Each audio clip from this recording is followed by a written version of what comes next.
participants to utilize the opportunity and gain knowledge and exposure from the resource person. I convey my special thanks to the resource person for readily accepting our invitation to be here and deliver his talk.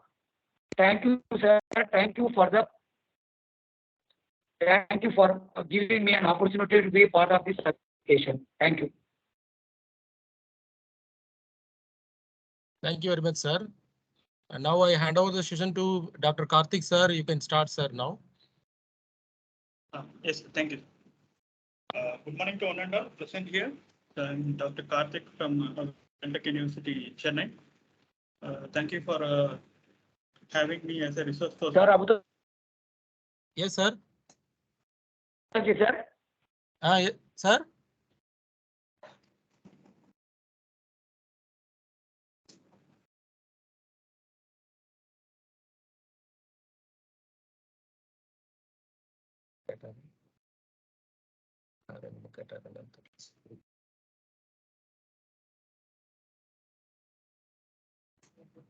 Karthik, sir, you can proceed, sir. Yes, sir. Thank you.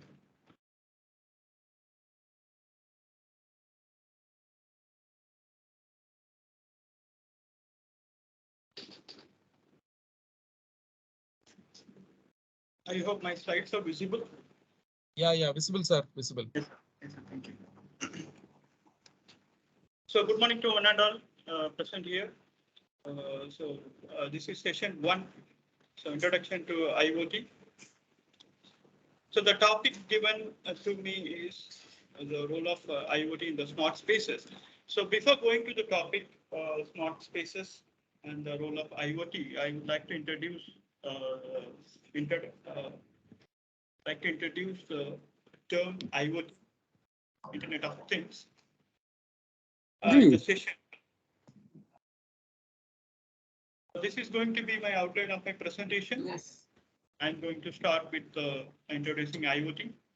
So next we are going to define the IoT, and I'm going to give some examples for IoT devices, and I'm going to explain the trends in the IoT devices and the IoT system.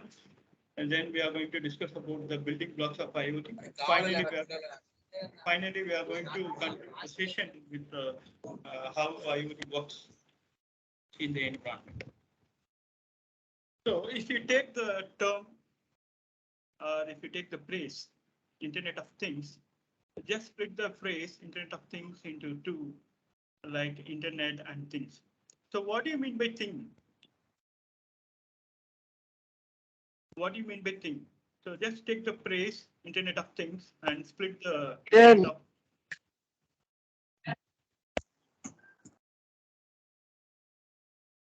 So if you split the phrase Internet of Things into two, like Internet and Things, just take the thing. What do you mean by thing here?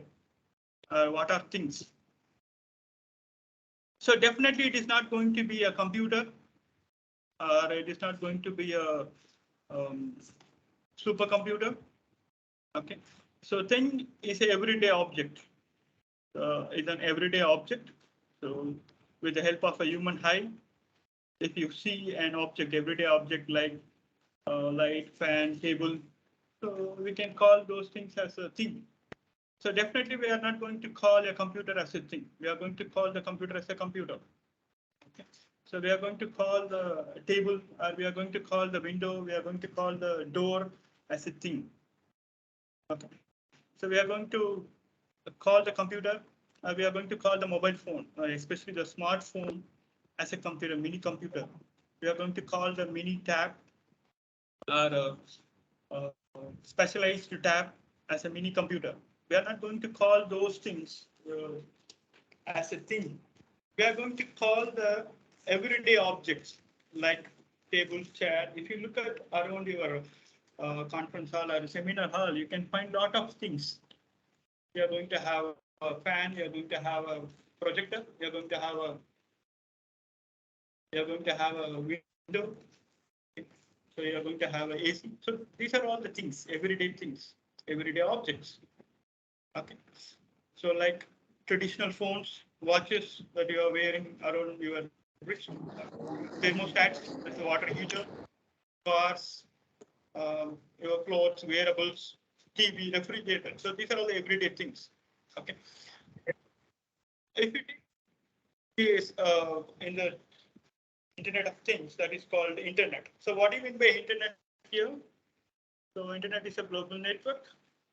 So that is going to connect several computers and other electronic devices. So we can call the Internet as a network of networks. So with the Internet, it is possible to access almost any information that is present in the world. Okay, and you can, so not only it is meant only for the communication, you can do much more than that also.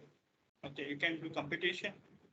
Okay, with the help of high-end computers, you can submit your task.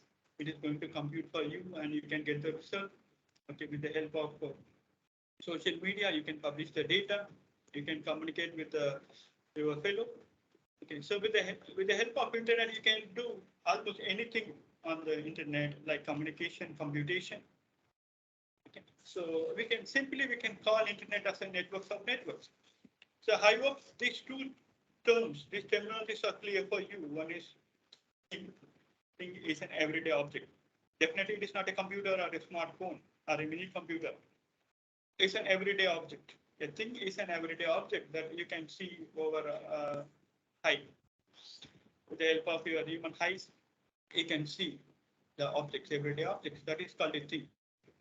If you take the other term in the phrase Internet of Things, Internet is a network of networks where we are going to have millions of computers are connected together for data sharing, information sharing, and for communication.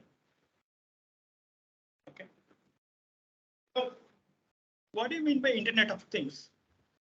So just we are going to combine these two terms. Okay. So initially it was proposed as Internet for Things in the late 1990s. It was proposed as Internet for Things. Then it is replaced as Internet of Things, IoT. Okay. So IoT is a network of uniquely identifiable objects or devices or everyday objects that sometimes have an ability to talk to each other, especially without requiring the human-to-human interaction. Okay, so without the help of humans, they will talk to each other. Say, in the sense, the everyday objects, they will talk to each other. They are going to be interaction between them. So without human intervention, they are going to talk to each other. Okay. And they are going to form a network, and they will share the data for the benefit of society, for the benefit of humans. So this is called IoT. So we are going to connect the everyday objects with the internet. They will share the data among themselves, and they are going to achieve some kind of objective. Okay, they are going to perform some task, especially without the human help, without the human intervention, with very less human intervention. Okay, so this is called an IoT. So we are going to have a connectivity between the everyday objects. Like I'm going to connect the TV, especially the traditional TV. I'm not talking about the smart TV with my mobile phone. Okay, I'm going to connect the AC, or I'm going to connect the fan with my mobile phone. Okay. Kiran, love you. So we are going to have a network of devices, everyday objects. So then they will share the data, and they will talk among themselves to achieve some kind of objectives. So we will talk about those goals and objectives in the later phases. First, I would like to clarify what do you mean by Internet of Things. So it's just a network of everyday objects. So we are going to achieve the objective or a goal without human intervention. So without human in the loop. So they will talk among themselves, they will share the data, and they will process the data, and they will achieve the goal. So this is called Internet of Things. So here you can notice a term called uniquely identifiable device, a uniquely identifiable object. So if you take a network, you are going to have several objects or several computers or electronic systems. So if you want to communicate to a particular device or particular object or particular node in the network, you need a identifier. So if you want to call your friend, you will call your friend with a name or a nickname. So like that, you're going to have identifier for all the friends. So with the help of a name or with the help of a nickname, you're going to call your friend and you're going to communicate. You're going to share some kind of data or information. So like that, each and every objects, each and every thing in the IoT are uniquely identifiable. So they are equipped with an address. So it may be an IP address or local address. Okay. So that they will share the data among them. So with the help of that particular address identifier, they will share the data among themselves, and they are going to take a decision out of the data. So this is called an IoT. So it is a network of everyday objects, and they will share why we are going for networking and so why we are going for social networks, just to share the data. You are going to have a network among your friends or friends of friends. Why we are going to have those networks? We are going to share our everyday activities. Okay, any special occasion means we are going to share those photos, or we are going to share the details of the events with the photos. Okay, so we are making others to aware about those events, and we are going to share the photos. Okay, so like that, why we are making here a network for everyday objects? They are going to share the data among themselves. So without human in the loop. Okay. With very less user intervention, they are going to share the data and they are going to do some kind of automation process. So the goal of your IoT is automation process. So automation, what do you mean by automation here? Automation.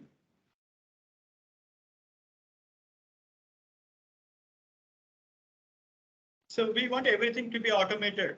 Okay, so without, for example, if we enter the room, uh, if you, if it is dark, manually you need to go to the switchboard and you need to switch on the lights.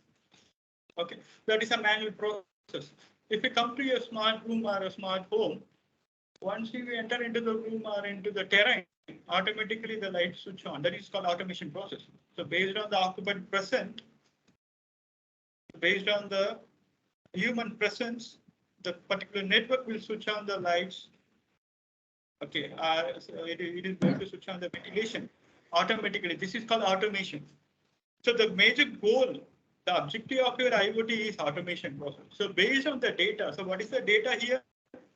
The presence of an occupant in the home, the presence of a human being in the room or a terrain. So that is going to be your data. So based on the data, you're going to do some kind of automation process. So this is called automation. Okay. So without the help of a human, or with very less intervention, you're going to do the automation process. So that's why we are going for IoT. In the IoT, we are going to have a network of everyday objects. Okay. So these are some of the examples of IoT. So I hope you are familiar with these IoT devices like Fitbits, Apple Watches, mobile phones. I'm talking about the smartphones, smart TVs, not a traditional TV. Thermostats, smart thermostats, and refrigerator. I'm talking about the smart refrigerator, not a traditional refrigerator. So all these devices are going to have a network connectivity. If you take for example, if you take your smartphones, obviously you are going to have a network connectivity all the time, 24/7. Okay, you are going to share the data, and without the user knowledge, it is going to communicate with other. For example, if you go to an opportunistic network, where two mobile phones will talk to each other without the user knowledge. Okay, they will talk to each other. They will share the data.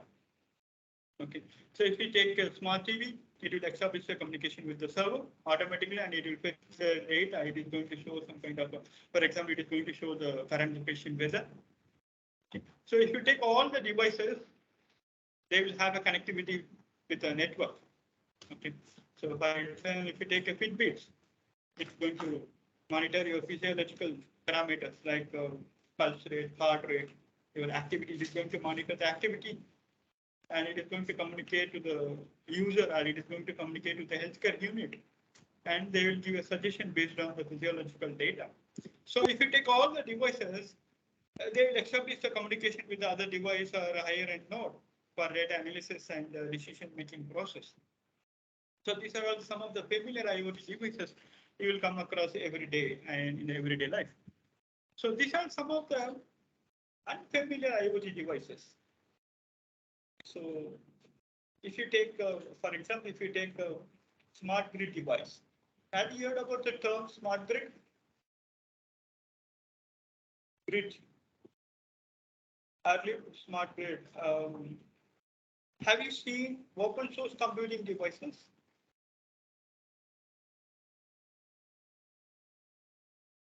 Have you heard about open source computing devices? Open source hardwares like Arduino board, Raspberry Pi, Node MCU. These are some of the open source computing devices, especially for IoT. So these are some of the unfamiliar IoT devices that you will come across in your everyday life, like pacemakers, insulin pumps, which is going to automate based on your current glucose level. Automatically, it is going to pump the insulin to your body. If you go to the industries or factories, you can witness the automobile collision avoider. So especially in the industrial IoT, you can witness this type of devices like automobile collision avoider or a detector. If you go to smart home environment, you can see the automation control or automation hub where all the basic data from the sensors are going to be forwarded to the hub or a control. So based on the data, you are going to take a decision, as a smart home is going to take a decision. So these are some of the unfamiliar IoT devices you will come across in your everyday life. Whereas these are all the familiar IoT devices where you are going to use in your everyday. If you go to any, not only in the smart home or a smart space environment, you can witness these types of devices in your traditional environment also. So without your knowledge, you are going to use these types of devices in the traditional environment. Whereas these kind of devices are going to be present in the smart spaces like smart industry, smart factories, smart home, smart healthcare unit. Okay, so these are all going to be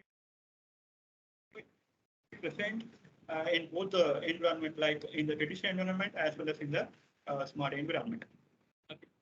So Star Tarun. yeah. So the Kevin Ashton is the father of IoT. In the late 1990s, particularly in 1999, he came up with a concept. Okay, initially he proposed the phrase Internet for Things. He felt that Internet of Things, that is, Internet for Things, has a potential to change the world, just as the Internet, because Internet was introduced in the early 1990s. Okay, he witnessed to the revolution of Internet. So when he was working in the MIT lab in the early 2000 and in the late 1999, he witnessed and he felt that the Internet for Things has a potential to change the world. Okay, so that's why he proposed he want to automate the process.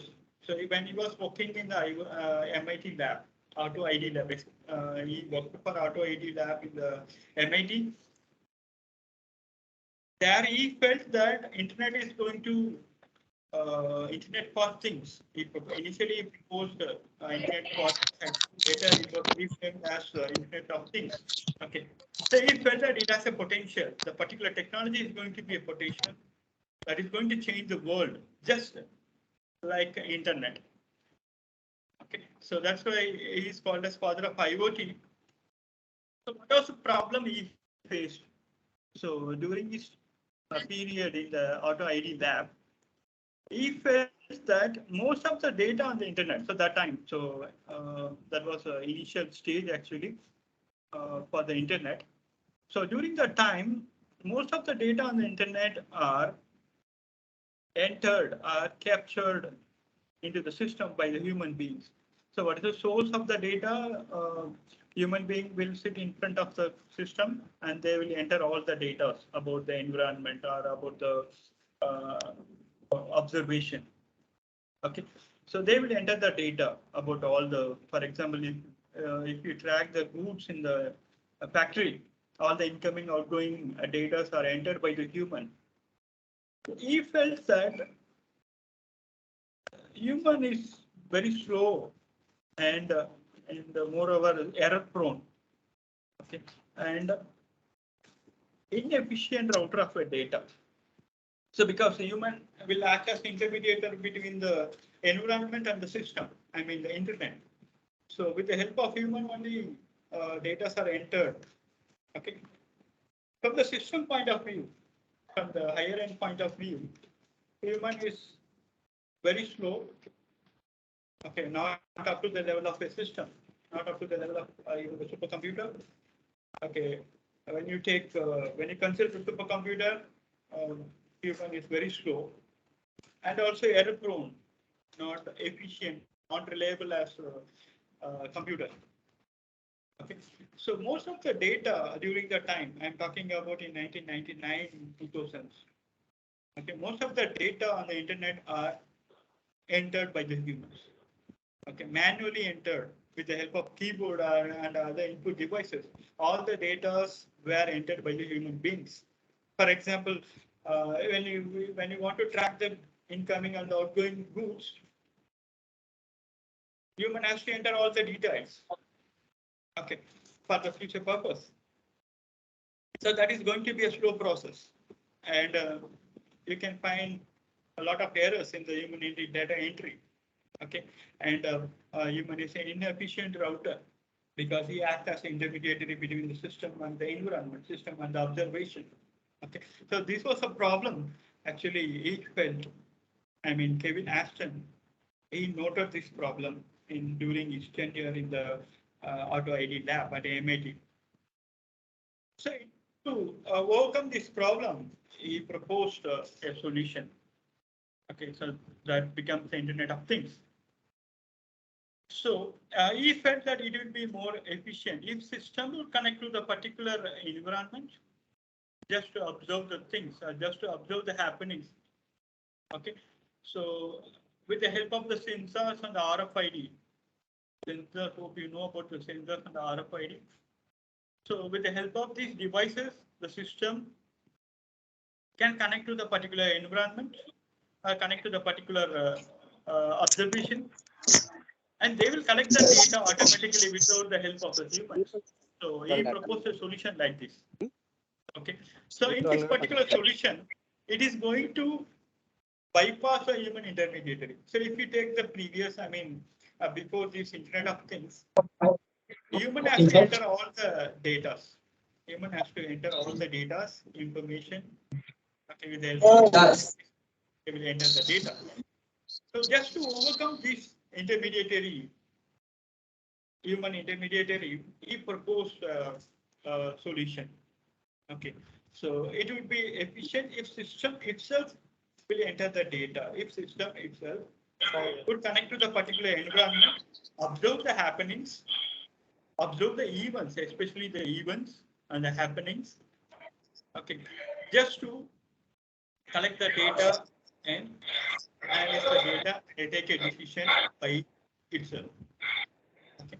So this particular solution will bypass the human intermediary between the environment and the internet. Okay. So this solution makes a system would connect to the particular environment and observe the events happening. It is going to observe the events and happenings with the help of a sensor and RFID. It will enter the data. It will capture the data automatically without the help of humans. So this was a solution you proposed in the year 2000, in the late 1999, and in the earlier 2000, he proposed Internet for Things actually. So the system would connect to the environment or would connect to the terrain with the help of sensors and the RFID. So we'll see what it means by sensor and what it means by RFID. Okay, so if you take your mobile phone, you can witness almost 6 to 7.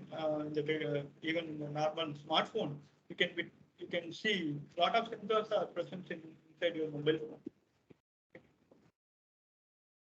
So just Google it. How many sensors are present in your mobile phone? Like in the normal smartphone, it's not to the higher end phone. Just your 5,000 rupees smartphone. You can get a 5,000 rupees smartphone in the market. In the particular lower end phone also, you can find a lot of sensors. So nowadays, all the phones are coming up with the fingerprint sensor, GPS sensor, gyroscope sensor. Okay, so a lot of sensors are available inside your mobile phone itself. So these sensors will connect to the systems. Automatically, they will collect the data, and automatically the data will be entered by the system itself without the help of humans. Because humans are very slow and they are error prone in nature and they are not efficient as like the systems does the job. Okay, so in this particular vision, the system will bypass a human intermediary and connect directly to the environment with the help of sensors and RFID just to capture the real world data. So this was a solution proposed by Kevin Ashton. So in earlier 2000s, he laid the groundwork for IoT at MIT Auto IoT Lab.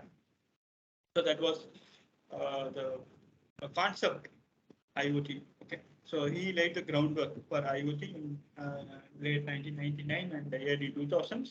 Just the goal. So what was the goal? What was the objective of Kevin Ashton? He wants to improve the business. Okay, actually he was doing some business and he was working in MIT lab. Just he wants to track the incoming or the outgoing goods. So when the goods are coming, so especially before IoT evolves, someone has to sit in front of system and they will check the goods and they will enter the data. So he wants to eliminate the human in the loop.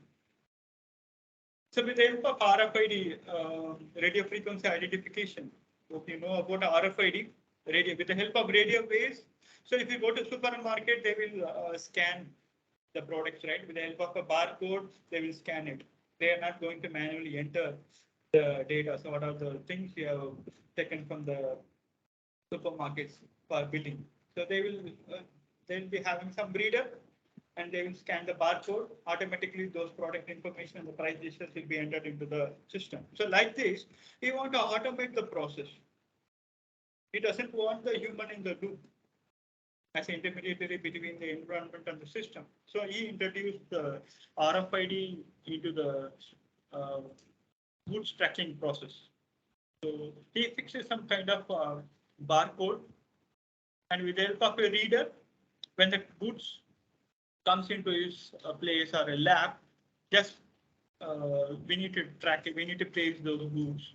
If you have an IR, you need to place that should be a point of communication, point of line. Actually, we need to keep those reader and the product in the same line. If you take a higher end process RFID, so the line of sight is not required actually. Okay, so there will be a reader and there will be a barcode. Just we need to place a barcode in front of reader. The reader will automatically read the data and it will enter into the system. Okay, just he wants to, when he was searching to improve the business process, he came up with a solution called linking the RFID to the goods. Automatically, it is going to fetch the data from the goods and it will be entered automatically into the system. That is into the internet. Okay. RFID is a method of data collection that it was automatically identifying the devices, because the barcode or some kind of code will be pasted over the objects. It contains data about the particular object. So RFID is a method of data collection that involves automatically identifying the objects or anything with the help of radio waves. Hope you know about the radio waves, your mobile phone, TVs, and all other communication is happening with the help of radio waves only. So with the help of low power radio waves, we are going to have the data transfer between the objects and your reader. So the reader will read the data. Okay, so hidden data will be there in the barcode. So it is going to read the data and it will be automatically entered into the system, and that is into the internet. So that the data is sent and received with the systems that consisting of RFID tag will be there. That is a thing, as I said, it will be like a barcode, and there will be an antenna and there will be a reader. So there will be a transceiver just to transfer the data and the speaker. So this is a system he used just to improve his business during his venture in MIT RFID lab. So this laid the groundwork for your IoT and the smart spaces. So in one of his article, okay, Kevin Ashton wrote like this. It's one of his research article. So he wrote like this, like, if we had the computers that knew everything about us, okay, if we had a computer that knew everything, there was to know about the things using the data they generated without any help from us. So we will be able to track and count everything and greatly reduce the waste, loss, and time. So this was a statement he particularly mentioned in his research article. If a computer that knew everything about us as well as the presence of objects in the environment, that is going to track the objects, that is going to count everything, and that is going to reduce the wastes, time, and the loss. So instead of humans, if you make the systems to do all the stuffs, like if you go to any industries, if you want to track, count the goods, so the humans will be inefficient. Okay, so they are error prone. So if you have a computer instead of a human, we can track and count the number of goods. What are the goods are incoming? What are the goods are outgoing? It is going to count everything, and it is going to reduce the loss. Sometimes, if human is there in the loop, it is going to cost much.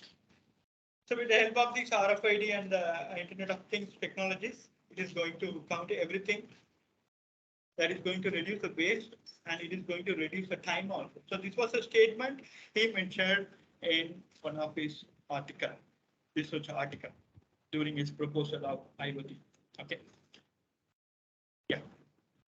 So now coming to collection of data collection without humans. So how we are going to collect the data without humans? So with the help of first of all, why we need to collect the data? Suppose if you go to an industry or if you go to any factory, so there you can find a lot of machines. For all the machines, there will be a SOP, standard operating procedure. So the standard operating procedure is going to have details about when the particular machine need to be serviced. I mean, there will be a frequent service will be done. Okay, service time will be there.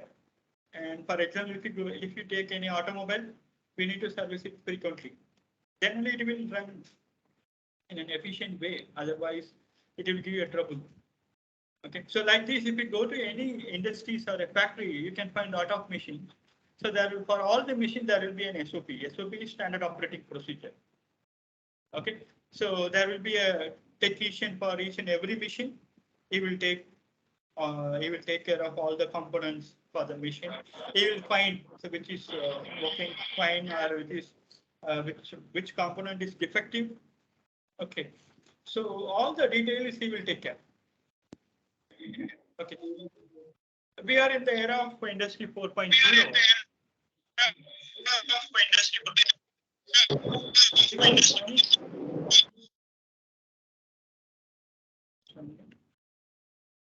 Sir, your voice is breaking. Voice is breaking, sir. Yes, sir. Yes, sir. I'll.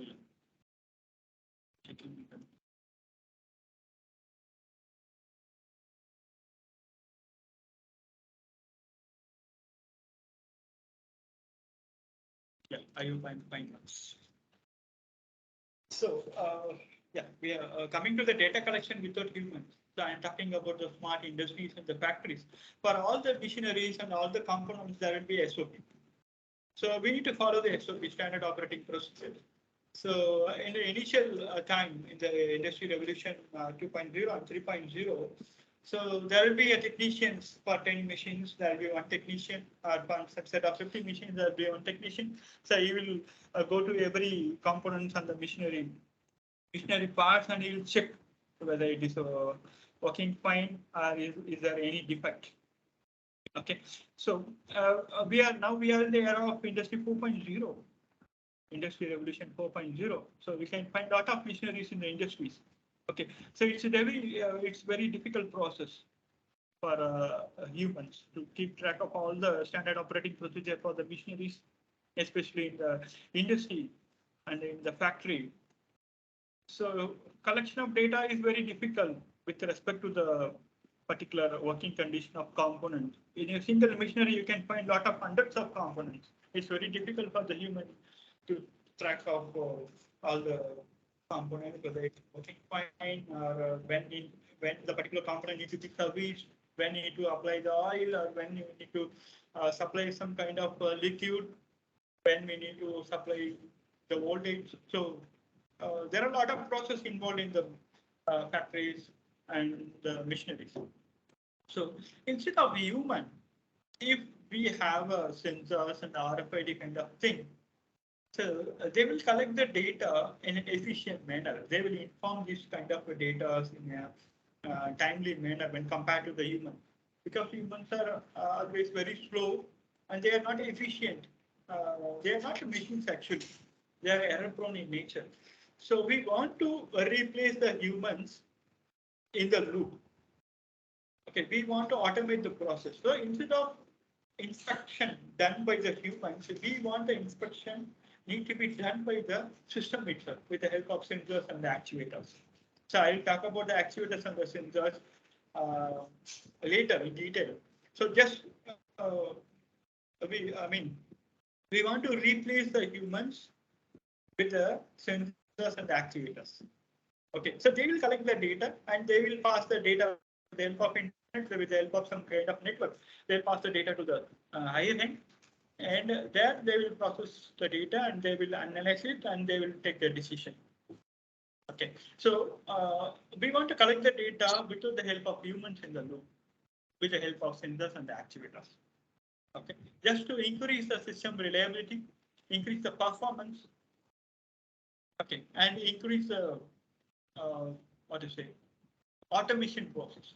If we have a human in the loop, where you can find the inefficiency due to the humans, because they are very slow and they are very, I'm not targeting the humans actually, just I'm telling. So this is a fact actually.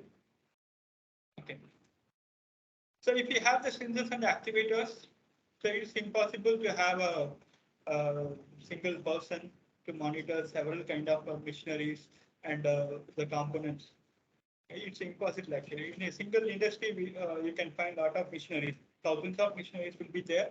For hundreds of machines and components, you can have one single person as a technician or a attender or some kind of thing. Okay. So if we have a sensor, so you can have a thousands of sensors, millions of sensors. Okay. So they are going to monitor the events. They are going to monitor the happenings. They will observe the things. Okay, and they will pass the data to the higher end, and they will take the decision by themselves without humans in the loop.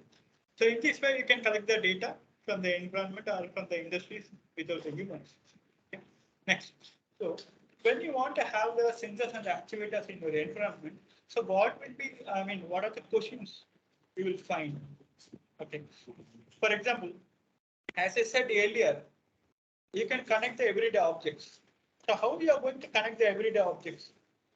So you can find lot of objects if you see around you.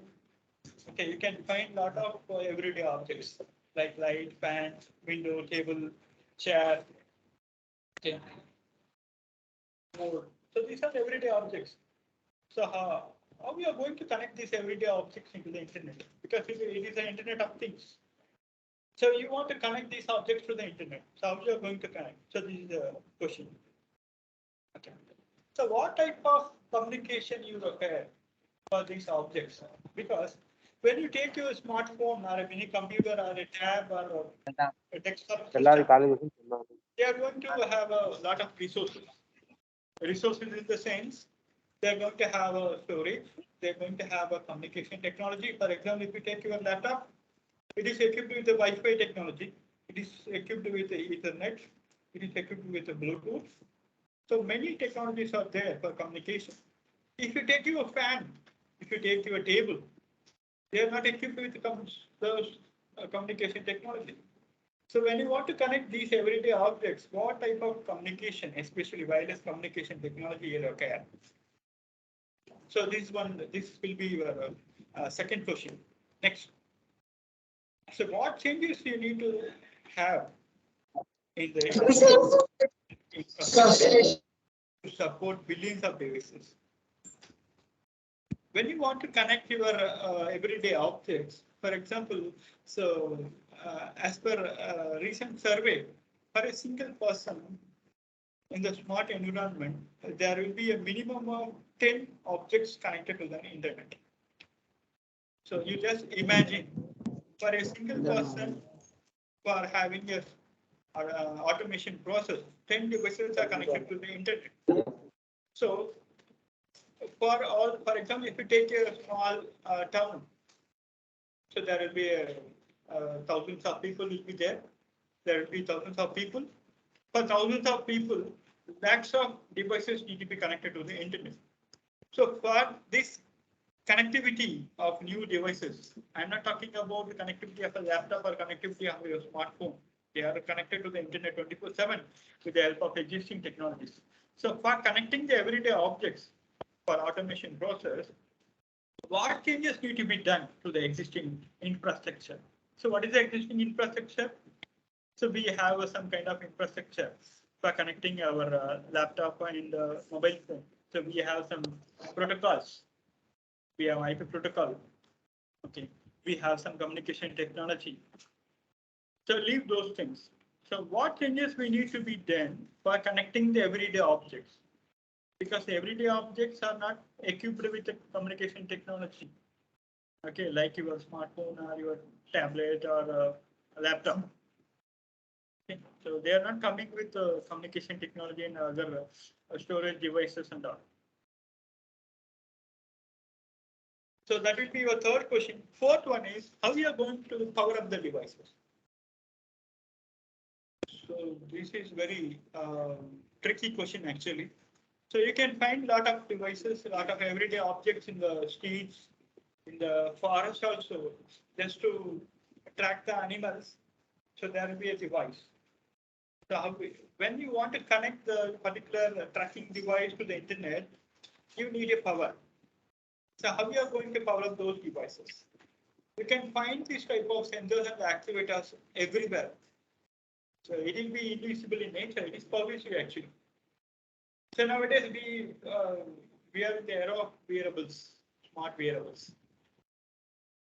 In your clothing, I'm talking about the dress.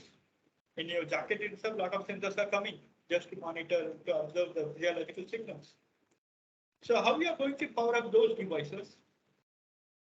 Okay, your clothes, your shirt, or your jerkin is going to be your smart wearable. You are going to fix some sensors over your shirt. Okay, that is going to monitor your physiological signal. That is going to transfer. Your shirt is going to monitor your activity. That is going to power the data to your healthcare unit. So how you are going to power up those devices? That will be your fourth question. And the fifth question is, so what must be developed to make this solution most cost effective. You are doing so many things. You are adding some kind of new technologies for everyday objects to make communication for data sharing and information sharing. So what should be done to have a solution in a cost-effective manner? So these are some of the research questions. When you want to convert the traditional environment into smart environment with the help of IoT components. Okay, so we need to address these questions when you want to convert the traditional environment into smart environment. So what needs to be done for converting the traditional environment into smart environment with the help of IoT technology?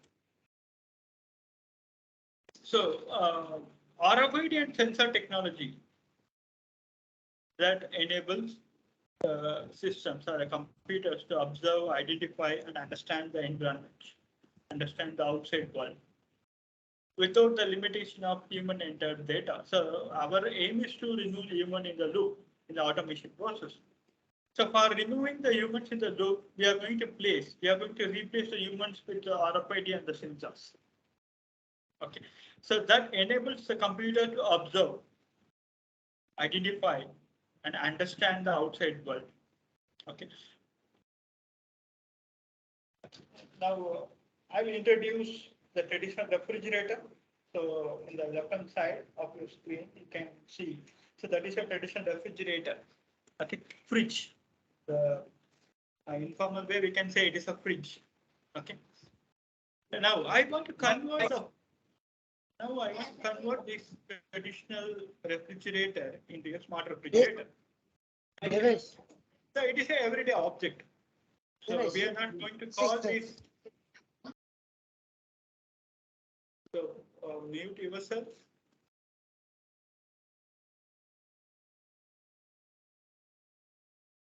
Yeah. So on the left hand side of your screen, you can see a refrigerator. It is a traditional refrigerator.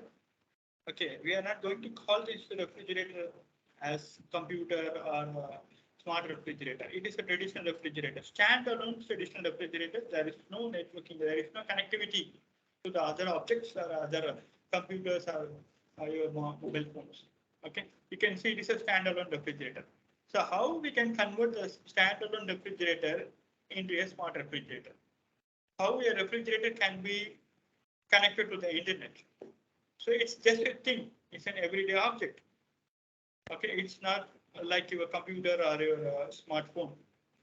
Okay, so if it is a computer or a smartphone, we are not going to call those things as a thing or everyday object. We are going to call as a laptop or a computer or a smartphone. So it's a dumb thing actually. Okay, so with the help of humans, it is going to operate. Okay, there is no automation involved in it. It is a dumb thing. Okay, so what is the use of the refrigerator? It has some features. Okay, it has some application.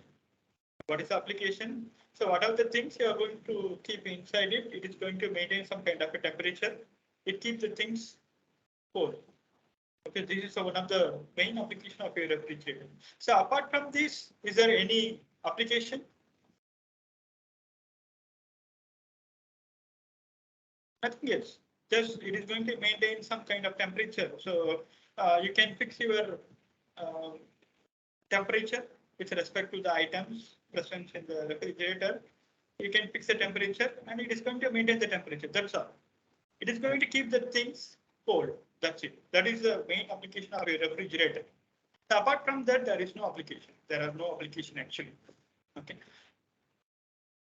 So when you want to convert, I want to convert the refrigerator. So this is a traditional refrigerator. I want to convert the traditional refrigerator into a smart refrigerator. For conversion, so what are the things you require? We want some kind of, we want to add some kind of intelligence to the refrigerator. So how we can insert the intelligence to the refrigerator? You can add a microcontroller. Okay, you can add Arduino board. So in the earlier sites, I introduced unfamiliar IoT devices. In the unfamiliar IoT devices, I list out some devices like open source computing platforms, open source computing devices, hardware devices. So it is one of the open source computing device. You can add this particular board device. For example, you can add the Raspberry board. You can have an Arduino Uno board to the refrigerator in order to have some computational intelligence. So what is the main use of your computer? What is the main use of your laptop?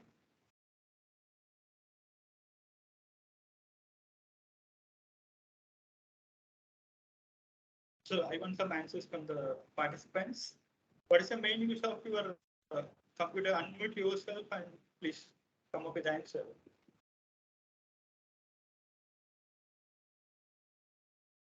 What is the main use of your computer? Every day you are using computers, laptops, and just leave about the smartphones. I'm talking about only the computer. Yes, come again. I'm unable to hear you properly. So what is the use of computer?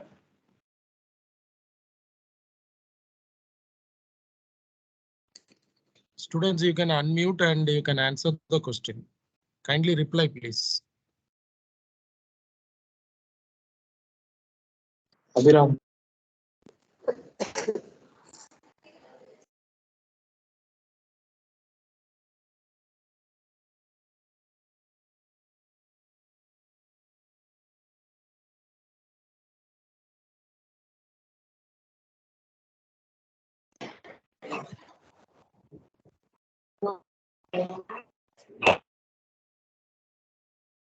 Yes. So I need this session to be interactive. So if you have any doubts, stop me and ask, clarify your doubts. Okay. So what is the use of computer? Every day you are using a computer. Every day you are using a laptop. So what is the use of your laptop? Yes, Vikas Reddy.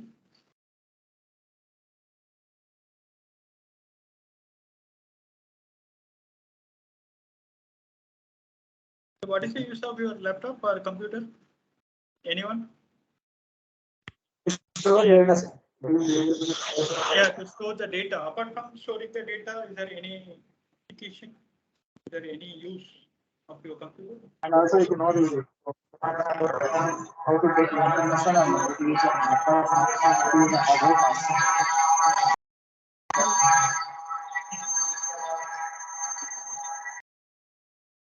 Thank you, Yashwant. Actually, your answer is not clear. Actually, from my side. I'm unable to hear your answer. Okay. Anyhow, thank you. Any other answer from the participant sides? So I can see almost 200 participants are there. Meeting rara. Wait.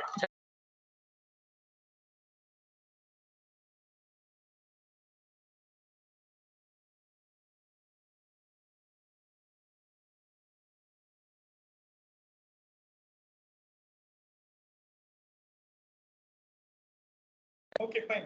So the main use of your computer is computation. You are going to compute something. You are going to store the data, and you are going to compute something. So that is the main computer. Okay. So apart from storage, data storage, you are going to do some kind of a computation. That's why it is called computer or computing device. Okay. So in order to do some computation, you need a small processor. Okay. So you need to have the small processor, mini processor, microprocessor, or microcontroller in your device. So with the help of those small devices, you can compute something. Okay. So in order to have the intelligence in your refrigerator, you need to add the component called microcontroller. Here I'm taking an example of microcontroller because you need to do some kind of a computation process. So you need to have this kind of a microcontroller in your refrigerator just for doing the computation process. Okay, so we are going to add. So in this refrigerator, you are going to add a small microcontroller. Then this is just see, this is some of the components of your microcontroller. Okay, so a lot of facilities are there. It's advanced one. So you're going to have a USB port. You're going to have a general purpose input output ports. You're going to have HDMI port. You're going to have USB. You're going to have Ethernet connectivity. You're going to have Bluetooth connectivity. You're going to have Wi-Fi technology. So this is a Raspberry Pi board actually. So you're going to have a processor, powerful processor, and you're going to have a RAM size up to 8 GB for this board. I'm talking about this board alone. So this can be embedded into a refrigerator so that you can connect the sensors. For example, if you take the refrigerator, find on the right hand side of your refrigerator, you can find the egg tray, right?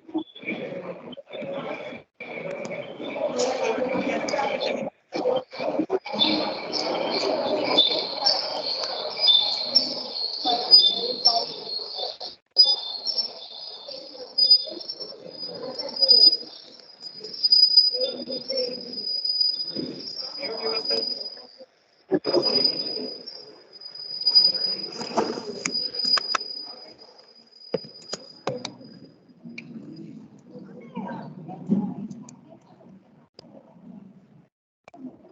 Any problem, sir? So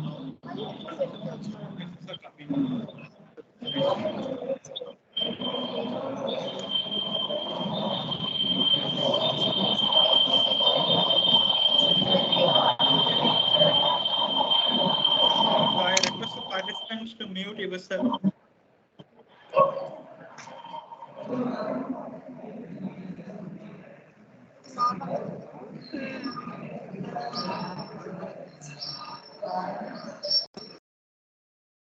Yeah, thank you. So in the right hand side of your refrigerator, you can find a egg tray, right? So if you want to know the number of eggs present in the egg tray, with the help of a sensor, we can find. Okay, with the help of a sensor, we can find. So we need to communicate the number of eggs present in the egg tray to the outside world. Okay. So for this one, you are going to have this kind of board. So with the help of this board, you can interface those sensors. Okay. You can connect those sensors to this board. This board will act as a gateway to the outside world. With the help of this board, you can transfer the data to the outside world. So you can have a connectivity. Okay. So for example, you are going to embed this board to your refrigerator, and you are going to connect sensors with the help of GPIO. You are going to interface the sensors. Then those sensors will give the periodic input or timely data. It is going to generate, and it is going to forward the data to the board. Okay, this particular microcontroller. So this is how. Just this picture is not clear actually. Just the left hand side, consider the object as a refrigerator, and the right hand side there is a board microcontroller. So you are going to embed the microcontroller into the refrigerator. So just to bring out the intelligence, just to have intelligence in your refrigerator. In the sense, it is going to do some kind of a process. Without the help of a human, it is going to find something. It is going to compute something with the help of a data, which are coming from the sensors. So these boards are embedded into the refrigerator, and sensors are interfaced to the board. The sensor is going to give the data, and this board is going to process the data, and they are coming up with some conclusion, like number of eggs present in the tray. Okay, level of water in the bottle. Based on the weight, it is going to find out the level of water presence in the board. Actually, just a minute.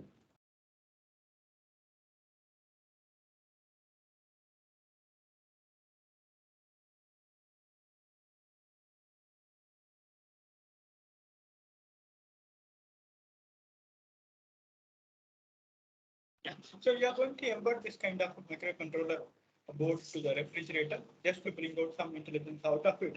So next thing is, so you can find it is a standalone. Still, it is a standalone. we don't have a connectivity to the refrigerator. Yes, we added some kind of a microcontroller, and those microcontroller are interfaced with some sensors. The sensors are going to get the data about the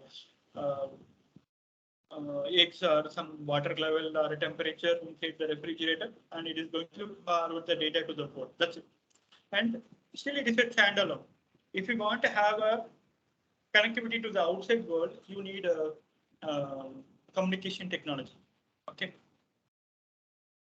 So what is the communication technology you're going to have? See, after adding the intelligence, I mean, after adding the open source hardware, you are going to have this kind of output. Okay, it looks like a refrigerator. Okay, it does some computation, little, very less computation. Okay, it's not it is not going to perform huge computation actually. So we just improve the functionality. So the basic use of a refrigerator, as we discussed in the previous slide, is just to keep the things cool. Apart from that, it does not perform any operation. Since we added some kind of additional hardware, it is going to find out. So these are all the things present in the refrigerator, and it is going to be displayed with the help of a small screen outside the refrigerator. We are going to display the details. Okay. We just improve the functionality of a traditional refrigerator just to display the details of some of the ingredients in the refrigerator. That's it. Just we improve the functionality of the device. Okay. Next is we need to add the connectivity technology. We need to add the communication technology to the refrigerator. Okay. So after adding the connectivity, it is going to communicate to the outside world. Okay. So before adding the connectivity, it does perform some computation and it displays some of the results to the screen. Screen is embedded outside the refrigerator. Okay. So you can see in the right hand side there is a LG refrigerator. So there will be a screen. Okay. Over the screen, you can see some of the details. Okay. So this is just imagine this is a fridge, this smart fridge actually, this LG brand. It doesn't look like a computer. We don't have a standard interface. Like we don't have a keyboard. We don't have a big monitor. Okay, we don't have a big processor, CPU and all. Everything is embedded. We embedded a small credit card size board, and we fixed a few sensors. Okay, and we have a small screen over the refrigerator. That's it. Just we improve the functionality of a computer, functionality of a refrigerator. It is not a computer, it is a refrigerator. We just improve the functionality. So the traditional application of a refrigerator is it is going to keep the things cold. That's it. Okay, apart from that, now we added some few components to the refrigerator, and we try to convert the refrigerator into a smart refrigerator by embedding the communication technology, sensors, actuators, and some microcontroller board. And the main thing is the smart refrigerator is not having any standard interface like a computer. Like we don't have a keyboard for giving the input. Okay, we don't have a CPU or mouse, some kind of thing. Maybe the smart screen, maybe a touch screen. It may be equipped with a surface technology. That's it. The small buttons will be there to give the input. So apart from that, no additional stuffs. We don't need for the computer. We need to install some kind of OS. We don't need for the smart refrigerator. We don't have to install the Windows or iOS. Okay. So the smart refrigerator will act as a normal refrigerator. The only thing is it does communication with the other objects. It does communication. It transfers the data to the humans as well as to the other objects. That's it. We added some intelligence. Then we added some sensors. Then we added the communication technology. It may be a Wi-Fi or it may be any GSM network. Okay, it may be any kind of technology. Okay, we added some communication technology just to transfer the data. It does some computation, after decision making, it is going to, after computation, it is going to transfer the computer data to the user or to the other objects. That's it. Okay, this is called smart refrigerator. So in order to convert the dumb thing into a smart unit, we embed few technologies. We embedded sensors, we embedded our open source hardware, and finally we embedded the communication technology. This is how you can convert the normal thing into the smart thing. So this you can these steps you can follow to almost all the everyday objects for converting the normal object into the smart object. Only thing is we need to see which sensors are required, which board is required, which communication technology you are going to use. So these things you need to concentrate whether this particular sensor will support in this particular environment. Okay, and what are the requirements you are going to consider. For example, I want to find out the temperature, then you need to go for temperature sensor. Okay, if you want to calculate the wind direction, then you need to find out, we need to find out the which sensor is responsible for finding out the direction of the wind. So these are all the requirements. Okay, for converting the dumb thing into the smart thing. Okay, everyday object into the smart object. And next is IoT system. So the IoT describes a system where the physical world are embedded with the sensors. Those sensors have a connectivity to the internet. So this is called an IoT system. So we have two types of communication technology. It may be a low range communication or it may be a long range communication. For example, if it is going to be a Bluetooth communication or it's going to be a ZigBee. Sometimes if you want to have a long range communication, LoRa communication, you can go for LoRa communication, you can go for any GSM network communication. Okay. So based on your requirement, you are going to choose. Okay, so which board you are going to choose and which sensors you are going to choose, it depends on your requirement. If you want to have a short range communication, then you can go for Bluetooth. Okay, in terms of meters, you can go for ZigBee. If you want to have if you want to cover hundreds of meters, you can go for Wi-Fi. If you want to have a kilometer range, then you can go for long range communication like LoRa and GSM networks. So this is how you can convert the normal system into IoT system. So the physical world, physical objects, everyday objects need to be embedded with the sensors. Those sensors have a connectivity to the internet. Okay, the connectivity may vary actually. If you have a low range, if you want to communicate to the objects in a shorter range, then go for Bluetooth and ZigBee. If you want to have a connectivity with the longer range objects, if you want the connectivity to the humans, then go for GSM networks or LoRa technology. So what are the things we need to have for IoT, building blocks of IoT? Okay, so 4 things you require for an IoT system. One is sensor, that is going to be a lower end, okay, physical layer, perception layer. Then you need to have a processor. It may be a microprocessor, microcontroller kind of thing. Then you need a gateway. Sometimes this gateway and processor are going to be combined together. Okay. Finally, you are going to apprehend. You need to have an application. Why you are collecting the data? Why you are analyzing the data?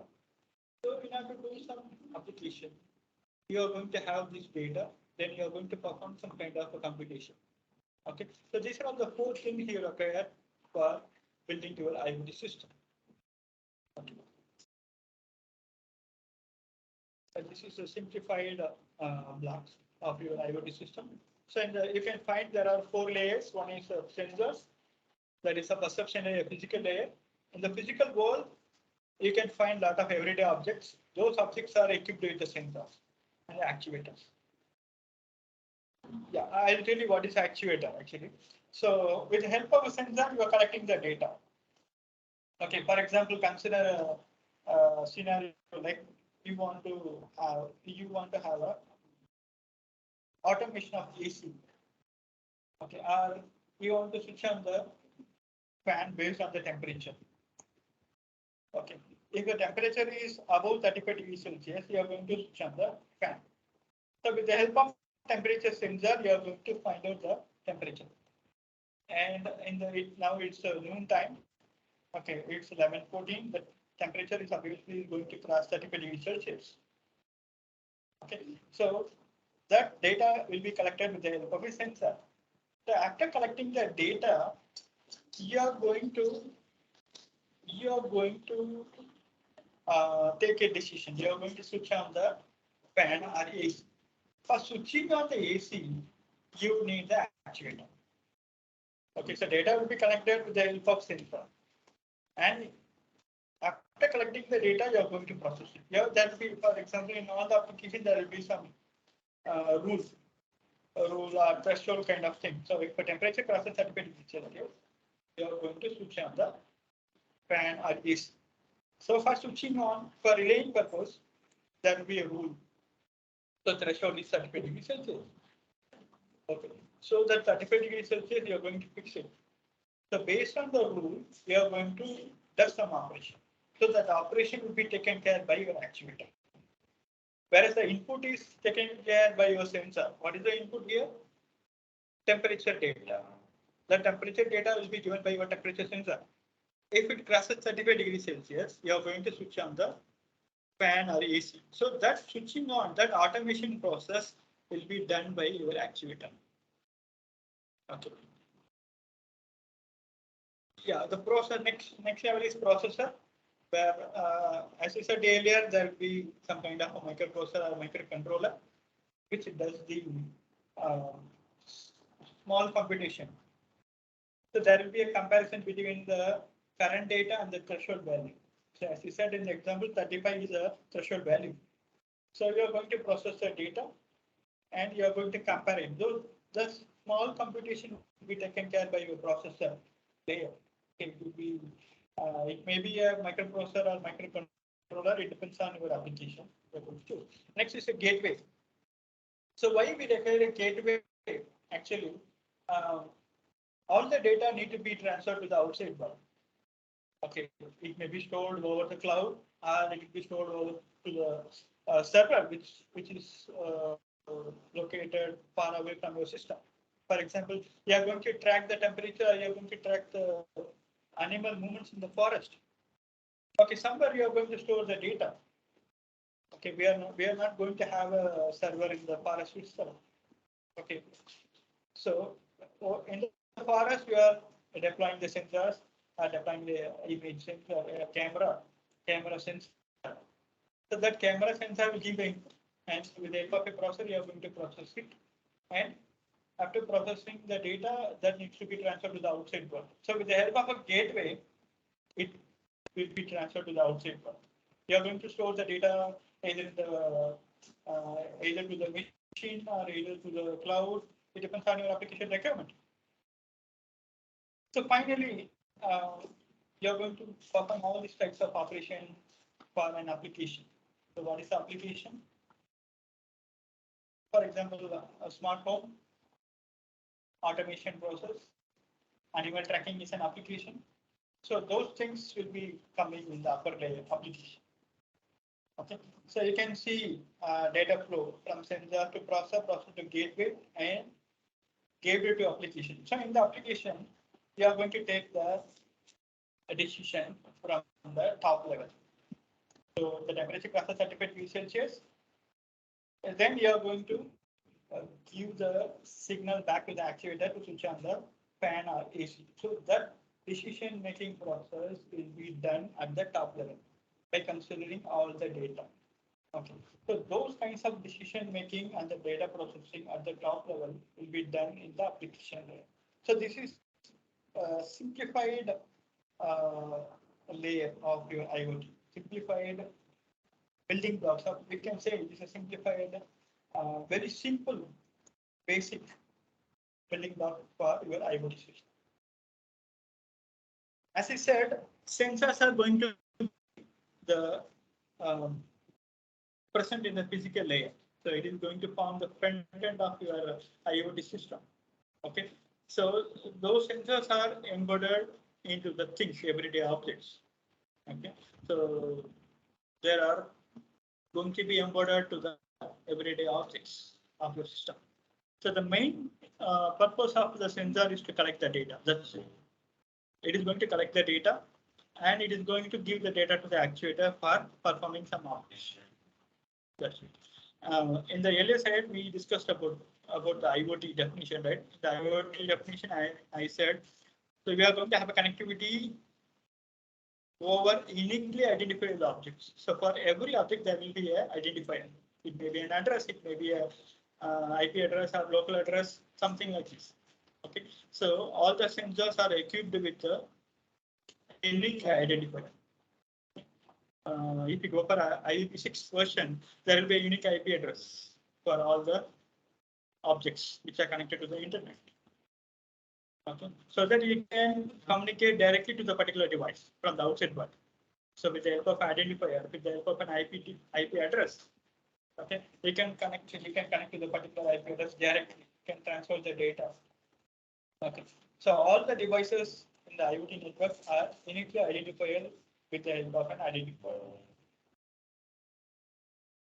Yeah, so as I said, it is going to be collect the real-time data, and it is going to work in an autonomous way. Or user can make a control over it. So if it is a periodic collection, it is going to operate in autonomous way. For example, every 30 seconds, it is going to collect the data. Or for every half an hour, human has to get the data. It's like passing the query from the human side. I want this data. I want the temperature data. Select particular temperature from this particular location, from the particular sensor. Either it may be autonomous in nature, or it may be controlled by the user also. Okay, some of the examples of sensors are gas sensor, moisture sensor, temperature sensor, humidity sensor. Okay, so many sensors are there. So even in a mobile phone, you can find some 4 to 5 sensors. Processor are the brain of your IoT system. So the main functionality of your processor is to process the data which are given by your sensors. So why we need to process the data? So we want to extract the meaning out of the data. For example, so what will be the output which are coming? I mean, what is the exact output which are coming from the sensor, temperature sensor? Like so 35. If you are getting the data, if you are extracting the data from the temperature sensor, for example, it is going to give 34 degrees Celsius. So we want to extract the meaning out of 34 degrees Celsius. Since we are going to collect enormous amount of data, okay, enormous amount of data from the sensor network. So we want to extract the meaning out of the data. Okay, for extracting the meaning out of a data, we need a processor. Okay. So how we are going to reason over the data? How we are going to extract some meaning out of this data? So these are all done by your processor in the IoT system. Okay. So it is going to work on a real-time basis. It is going to work with the real-time data. It's not like the history of data will be there.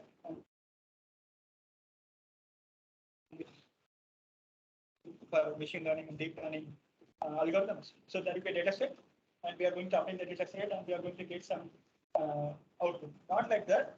So when you are talking about the IoT sensors and all, we are going to deal with the real-time data. For every second, there will be a data generated from the sensor. 1,000 sensors will be there for an application. So the scalability will be high when you go for IoT systems. When you go for smart spaces, the scalability will be high. Scalability in the sense the number of nodes will be very high. So those processors are equipped with rich components so that they will process the real-time data. Okay, real-time data. Based on the application requirements, we are going to process the real-time data. Okay, and one more thing is we can have security over this IoT system also. So we need to update the IoT devices, like how we are frequently updating our mobile phones and laptops. So like this, we can update the IoT devices also. Okay.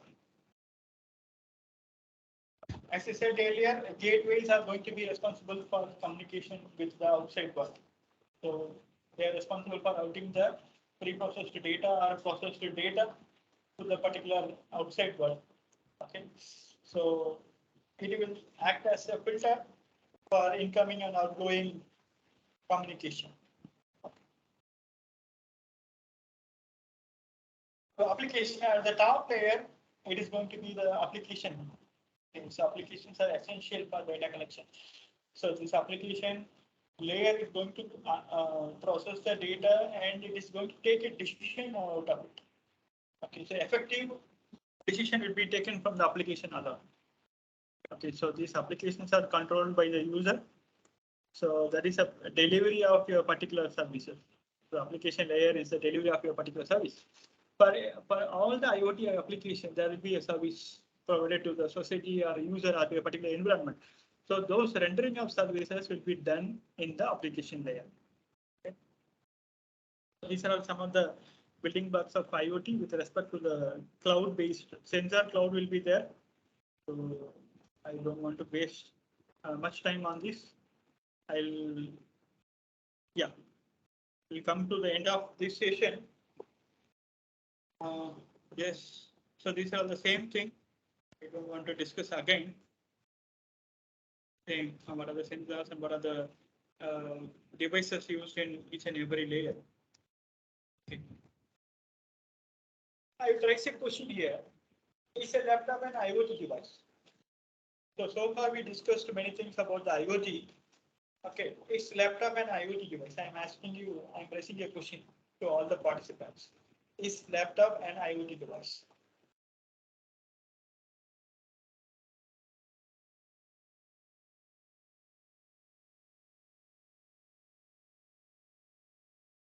So I want some answers from the participants.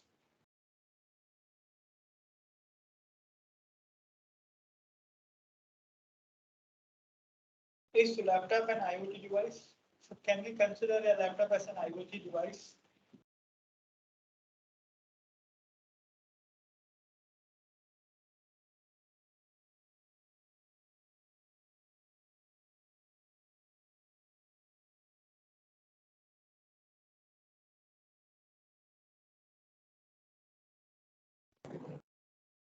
device.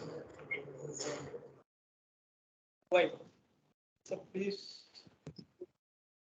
give the answer with the explanation. Why is considered as IoT device?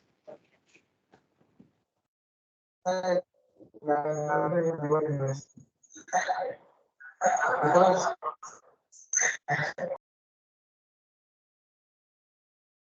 Okay, I'll tell you with an example. So we discussed about the refrigerator. So the main purpose of refrigerator is it is going to keep the temperature, it is going to maintain the temperature, it is going to keep the things cold. That's it. So apart from this, there is no application of your refrigerator. Okay, it is good. So that is a main application of a refrigerator. So when we are converting the refrigerator to smart refrigerator, just we are improving the functionality of your refrigerator. Like we are adding some sensors, we are adding some computational intelligence, and we are adding some networking functionality. That's it. So which makes the refrigerator will compute something and it is going to communicate the data to the outside world with the user or with the occupant. That's it. So in this way, we are going to convert the dumb refrigerator into smart refrigerator. So the main application of your refrigerator is it is going to keep the temperature as it is. It is going to keep the things cold. So that is the main application. The supplementary application means it is going to process the data and it is going to communicate with the outside world. Now, coming to your laptop. So what is the main purpose of your laptop? The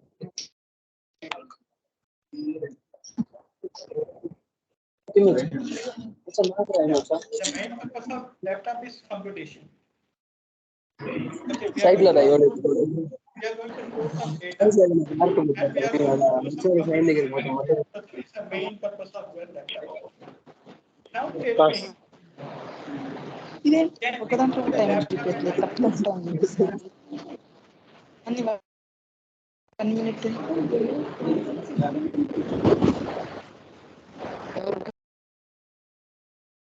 can call the participants to make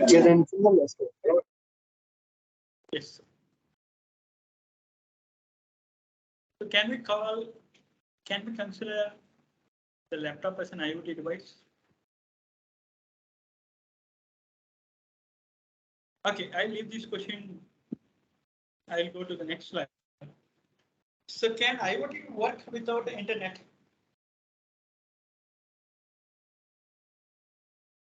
Can we have an IoT system without internet?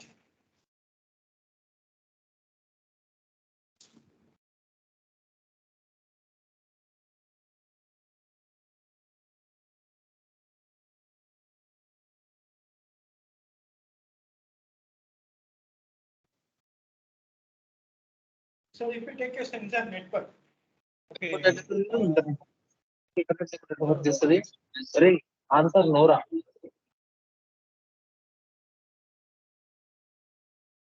so if you take a sensor network, you can find thousands of nodes for a single application. So sometimes it's not possible to configure the sensors to a particular network or having a particular unique IP address for all the sensors. Maybe if you go for a forest deployment, you can deploy thousands of sensors, not only thousands, you can scale to high level also. So it will be very difficult to have internet connectivity, to provide the internet connectivity to all the nodes. Okay, so you can form a cluster. You can form a cluster for among the nodes, and for a single cluster, there will be a cluster head. So you can provide the internet connectivity to the cluster head alone. Okay, for example, for your university, there will be only a single internet connection. Okay, single IP address will be there.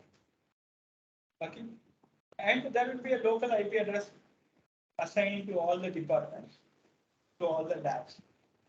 So whatever the data which are coming to and fro will be go with the particular IP address alone, single IP address alone, whereas all the departments will have a local IP.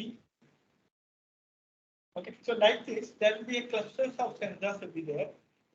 For several clusters, cluster heads will be there. So we can have a network connectivity. We can give an internet connectivity to the clusters alone. Since the scalability is very high, since the number of nodes are very high, it will be difficult for the administrators to maintain all the nodes with the internet connectivity. Okay. For this reason, you can work the IoT system without internet connection also. You can have a network connectivity to the cluster alone, and the to and fro communication will be done with the help of clustered connectivity. So we can have the IoT system without internet also. So it's not mandatory that all the nodes in the system need to be connected to the internet. So there will be a gateway kind of thing which is sitting in the center. So all the data will be transferred to the gateway, and gateway is connected to the outside world. Like gateway is connected to the internet. Okay, so it's not mandatory that all the nodes in the network will be connected to your internet. So we can have an IoT system without internet also. Okay, so this is my main point. So why IoT is required? Why it is required? As I said, we want to have an automation process. That automation process is going to give the comfortness to the humans, comfortness to the society.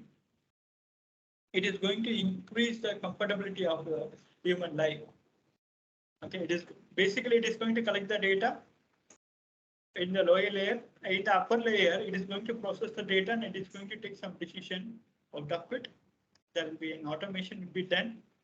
Okay, so that automation is going to increase the comfortness for the humans or comfortness for the particular society. Okay, so that's why we are going for IoT.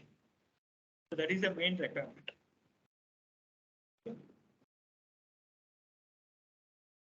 Yeah, so just difference between IoT device and the normal standard computer, whereas a normal standard computer are equipped with a keyboard and you'll be having a mouse for giving the input, and you'll be having a big screen monitor kind of thing, and you'll be having a processor that is equipped with the recent configuration.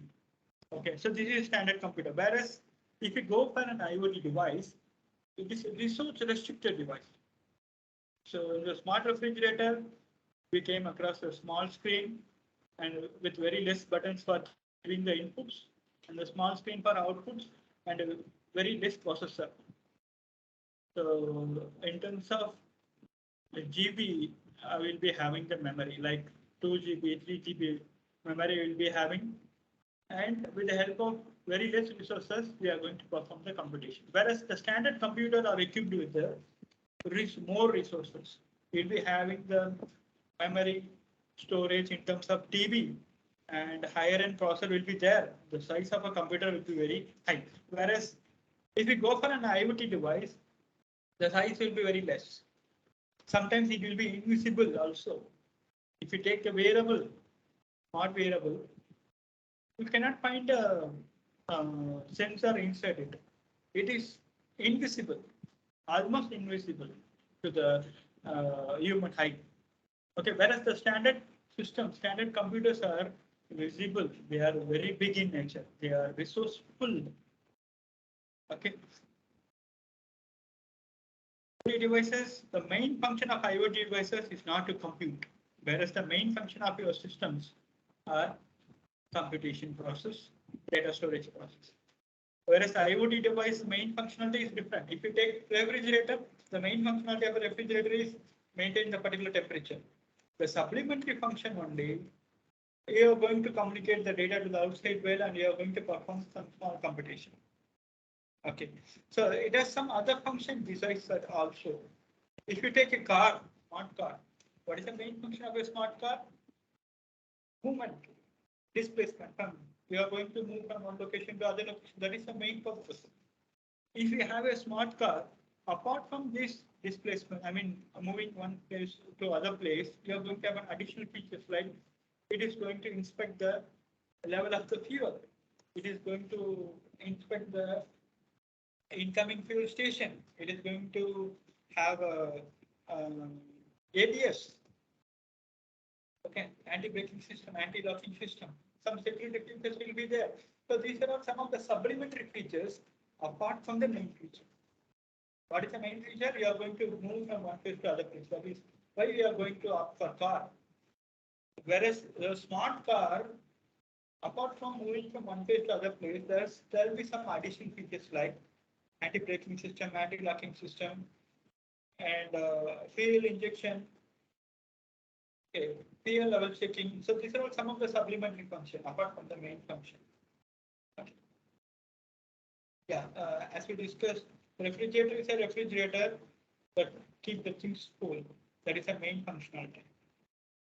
So we are going to have some, we are going to embed some computation intelligence so that it is going to perform some operation, and out of the computation, it is going to communicate the data to the outside world with the help of some technology, communication technology. The main function of your IoT device is not to run the code actually. The main function will be different. If you take a car, the main function is moving from one place to other place. The supplementary function will be, it does some small computation. It is going to run a small code and it is going to give some output.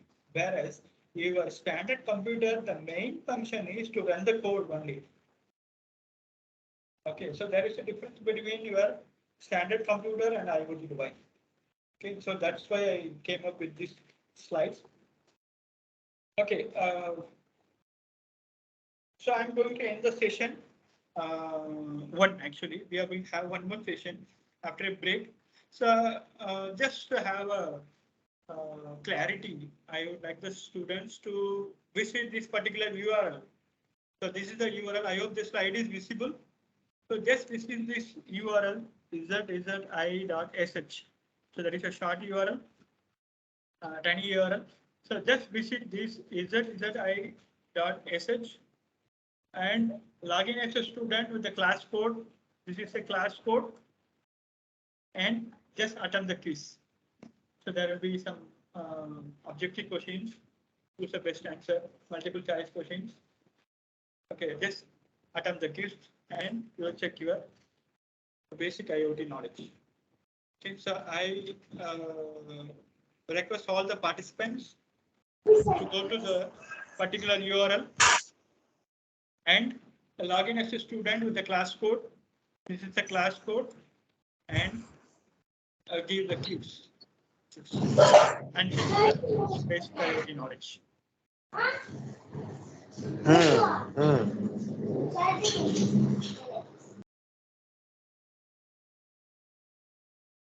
So take a break for 10 minutes. Okay, or yeah, and finish the quiz within 15 minutes so that we can have a session 2. Okay, sir. Now it is 11:40 actually. Yeah. So 10 minutes break means 11:50. 10 minutes we'll leave break. Yes, sir. So we can plan the quiz from 11:50 to how long, sir? 5 minutes, 11:55. Okay, okay. 11:50 to 12. 10 minutes will do, sir. Yeah, yeah. Then session 2 can start at 12, no? Yeah, yeah. 12 o'clock we'll start and Yes, we'll sir, end yes, up by 12:45 around. Sure. Okay, sir. Okay. Thank you. Thank you. Thank you. Okay. We'll join. We'll be back at 12 o'clock. Yes, sir. Yes, sir. Yeah. Yeah. Thank you. Thank you. So I request the participants to attempt the quiz. Okay, go to the particular URL. This is the URL and log in as a student with the class code, enter the class code and attempt the quiz. Thank you. For all the students, you can log into that URL specified in the slide and you can attend the quiz. Start attending the quiz now. Session 2 will start at 12 p.m.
Good afternoon, everyone.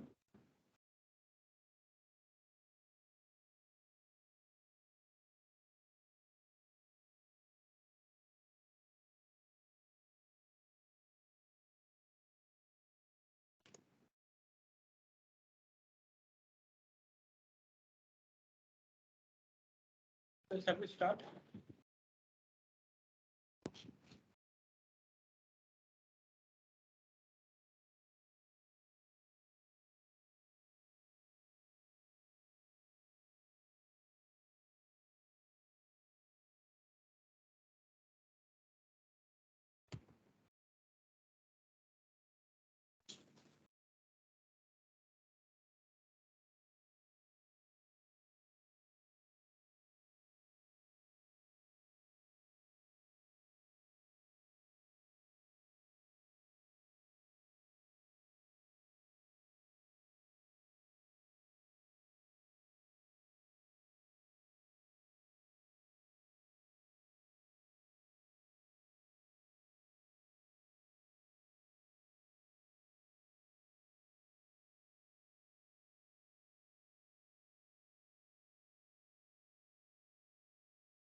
Good afternoon, everyone.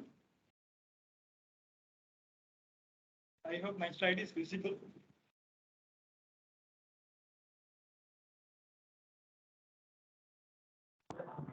Yes, sir, you may start, sir. Yes, Sir, sir. we may start now. Yes, sir. Thank you, sir. Thank you. So, welcome to session 2.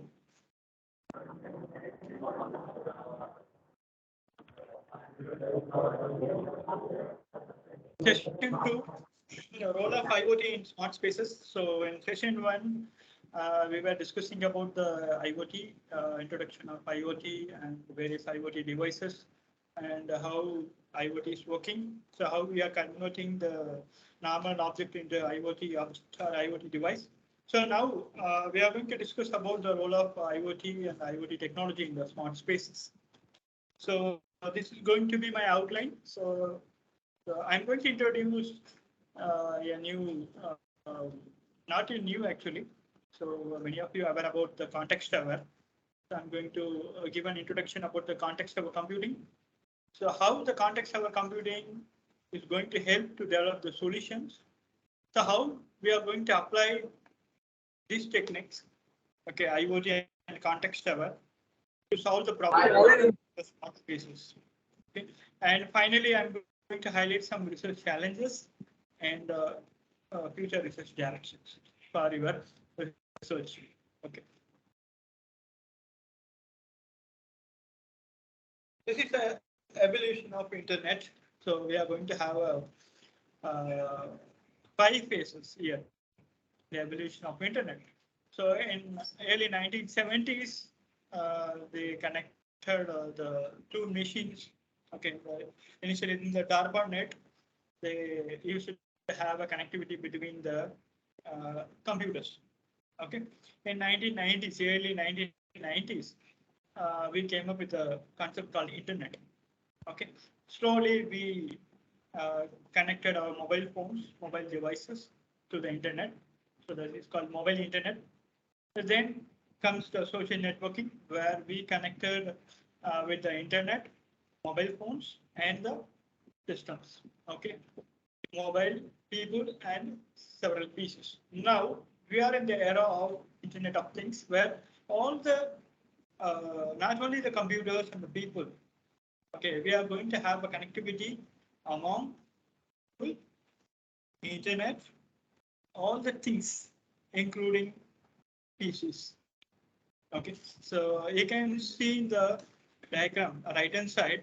So there will be a connectivity between the internet to your smart home, internet to the refrigerator, internet to the ATM machine, internet to the car, internet to your room. Okay, so all the things are connected. And it's called Internet of Things. So this is we are in the we are living in the fifth era of your internet. So initially in 1970s, early 1970s, they connected machine to machine. Okay, then comes internet, web, then mobile internet, then social networking, connecting people mobile with PCs through internet. Finally, we are in the era of internet things. So some will say this is as internet of everything. Okay, everything will be connected to the internet. Everything can be connected to the internet. Okay, so some will define this fifth phase as internet of everything, not only PC, mobile phone, and people. We can connect almost everything on the planet to the internet with the help of IoT technology.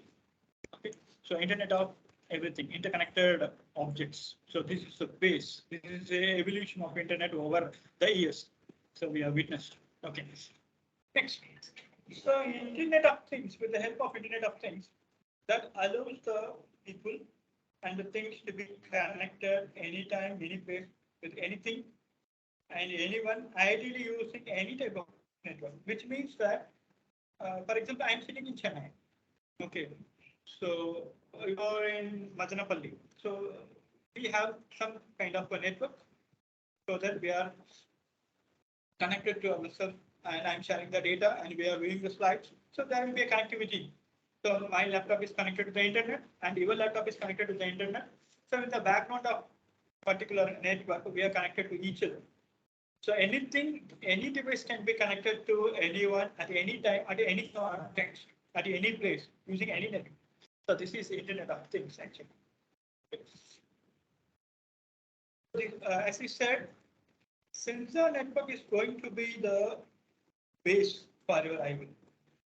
So IoT can work with internet also.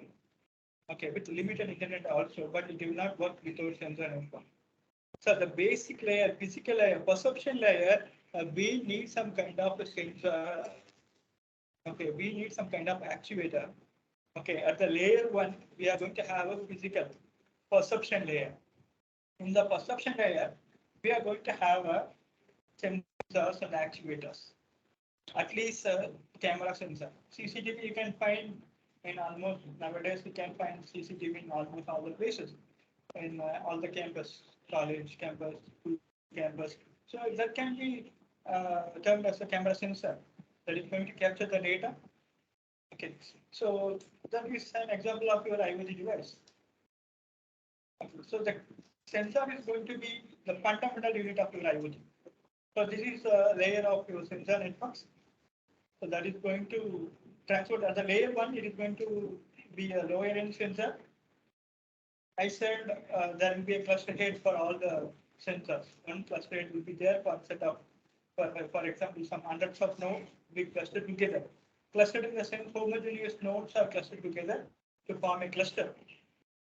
Okay, for a single cluster, there will be a cluster head that is a higher end sensor node that will be transferred to the sync node. The data will be transferred to the sync node. Sync node in the sense, for example, you have a connectivity to the base station. The mobile phone tower will be there, right? Your mobile phone, consider your mobile phone as your sensor network. So it may be mobile in nature, whereas the base station is static one. It will be placed in center of the cell. So if you are aware about the mobile communication, so all the regions are physically, geographically termed as a cell. That's why it is called cell phone actually. So at the center of the cell, we are going to have a cell phone tower or a base station. So that we can call it as a sync node. For example, that particular cell phone tower or a base station can be called as a sync node. So that will act as a gateway for you. Okay, so if you go for a sensor network, that sync node will act as a gateway which has internet connectivity, which has a network connectivity to the outside. So if you are working with a larger amount of sensor node, we don't have a higher end devices, higher end storage devices. Most of the time, we are going to push the data to the cloud. Okay, so the cloud computing plays a major role in the IoT. So whatever the data which are coming, generating from the sensor nodes, finally it will be saved in the cloud. The application layer, we are going to process the data and we are making the decision out of it.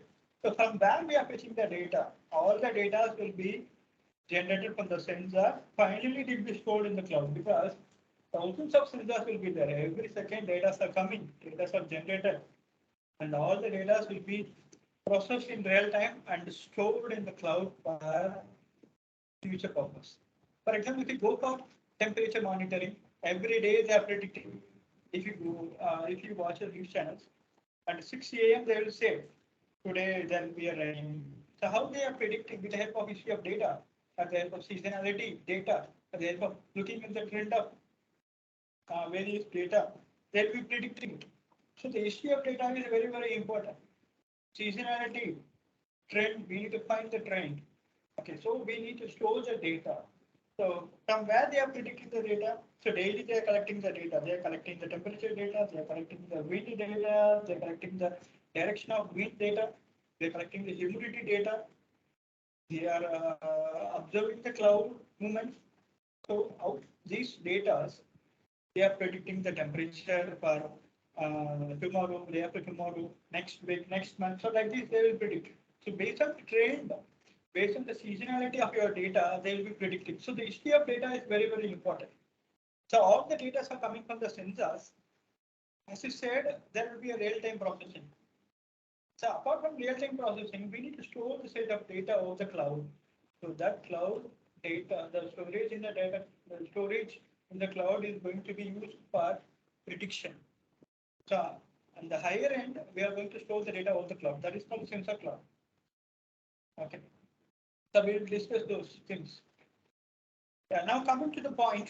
So as I said, we are going to discuss about a new paradigm, computing paradigm called context-aware computing. What do you mean by context here? Context. Have you heard about the term context before? Context.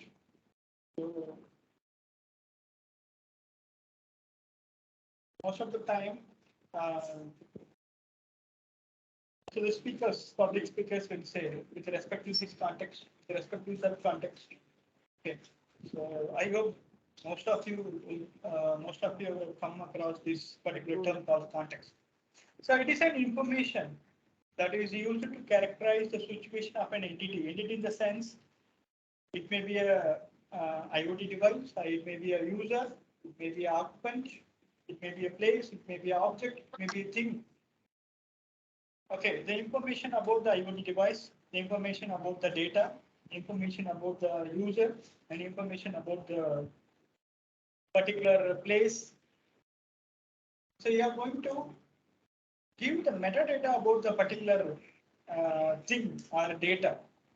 So like, for example, most of this contact information will consist of time, location.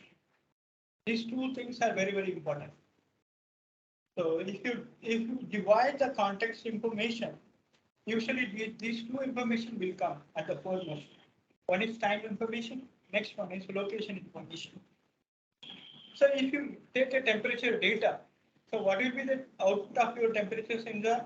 For example, now in Chennai, it is 35 degrees Celsius, very hot. Okay. So while I'm saying it's very hot, I'm getting feel to the particular temperature. Okay. So I'm concluding that this temperature is very hot. By looking at the outside through the window, it's very sunny outside, and I'm feeling the heat waves here, and I'm concluding, okay, this temperature is very hot. Okay, so this is a human perception. But somebody is sitting somewhere and they are getting the data from the temperature sensor which is deployed here. For example, you are getting the data. See, I'll share the entire screen so that you can. Just a minute.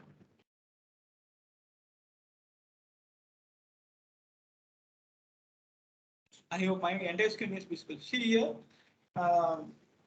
35 degrees Celsius is visible, right? At the taskbar, you can see left hand side, it is 37 degrees Celsius. Okay, now in Chennai, actually, it is 37 degrees Celsius. The topmost, you can see in the taskbar, left hand side, 37 degrees Celsius. So this is the temperature sensor will give the data as 37. That's it. We don't know from where this data is coming, at what time it is generated, at what time it is communicated. We don't know this information.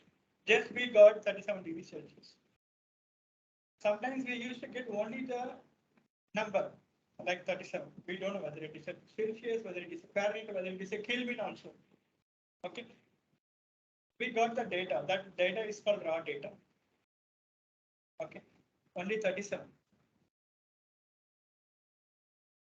So in order to process the data, for example, I'm seeing outside my room actually, I'm seeing hot sun, heat waves are coming towards me, then I can conclude, okay, it's very sunny here.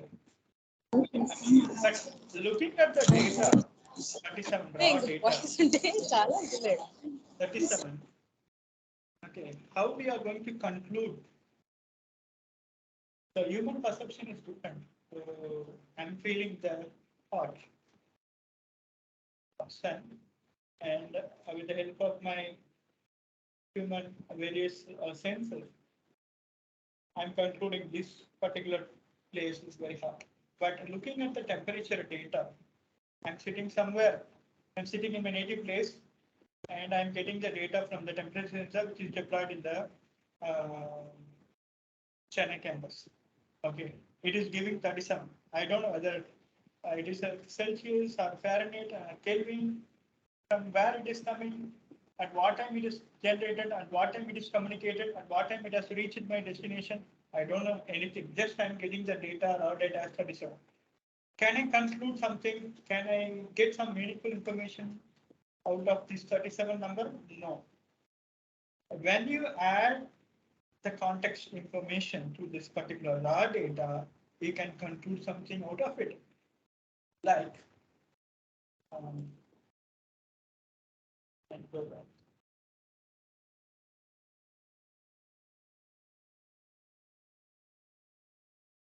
Yes. So how to add the contextual information? So we need to find from where the data is coming.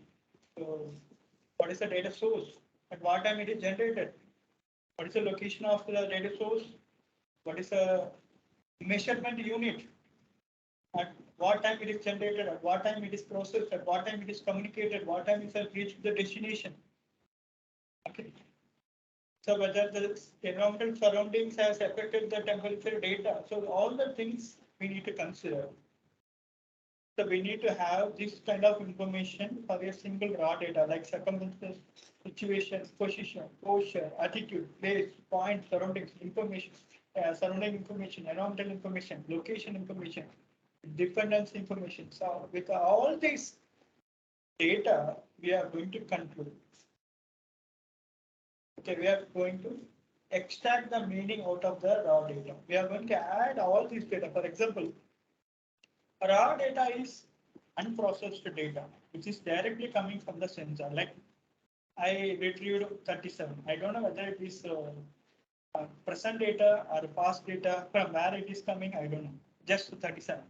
Out of 37 raw data, I cannot come to a conclusion. I cannot conclude. Okay, we need to add some metadata to the data. Like this is the generation time, data generation time. This is the location of the sensor data. This is the situation where it is generated. This is how it is pre-processed, and it has reached the destination like this.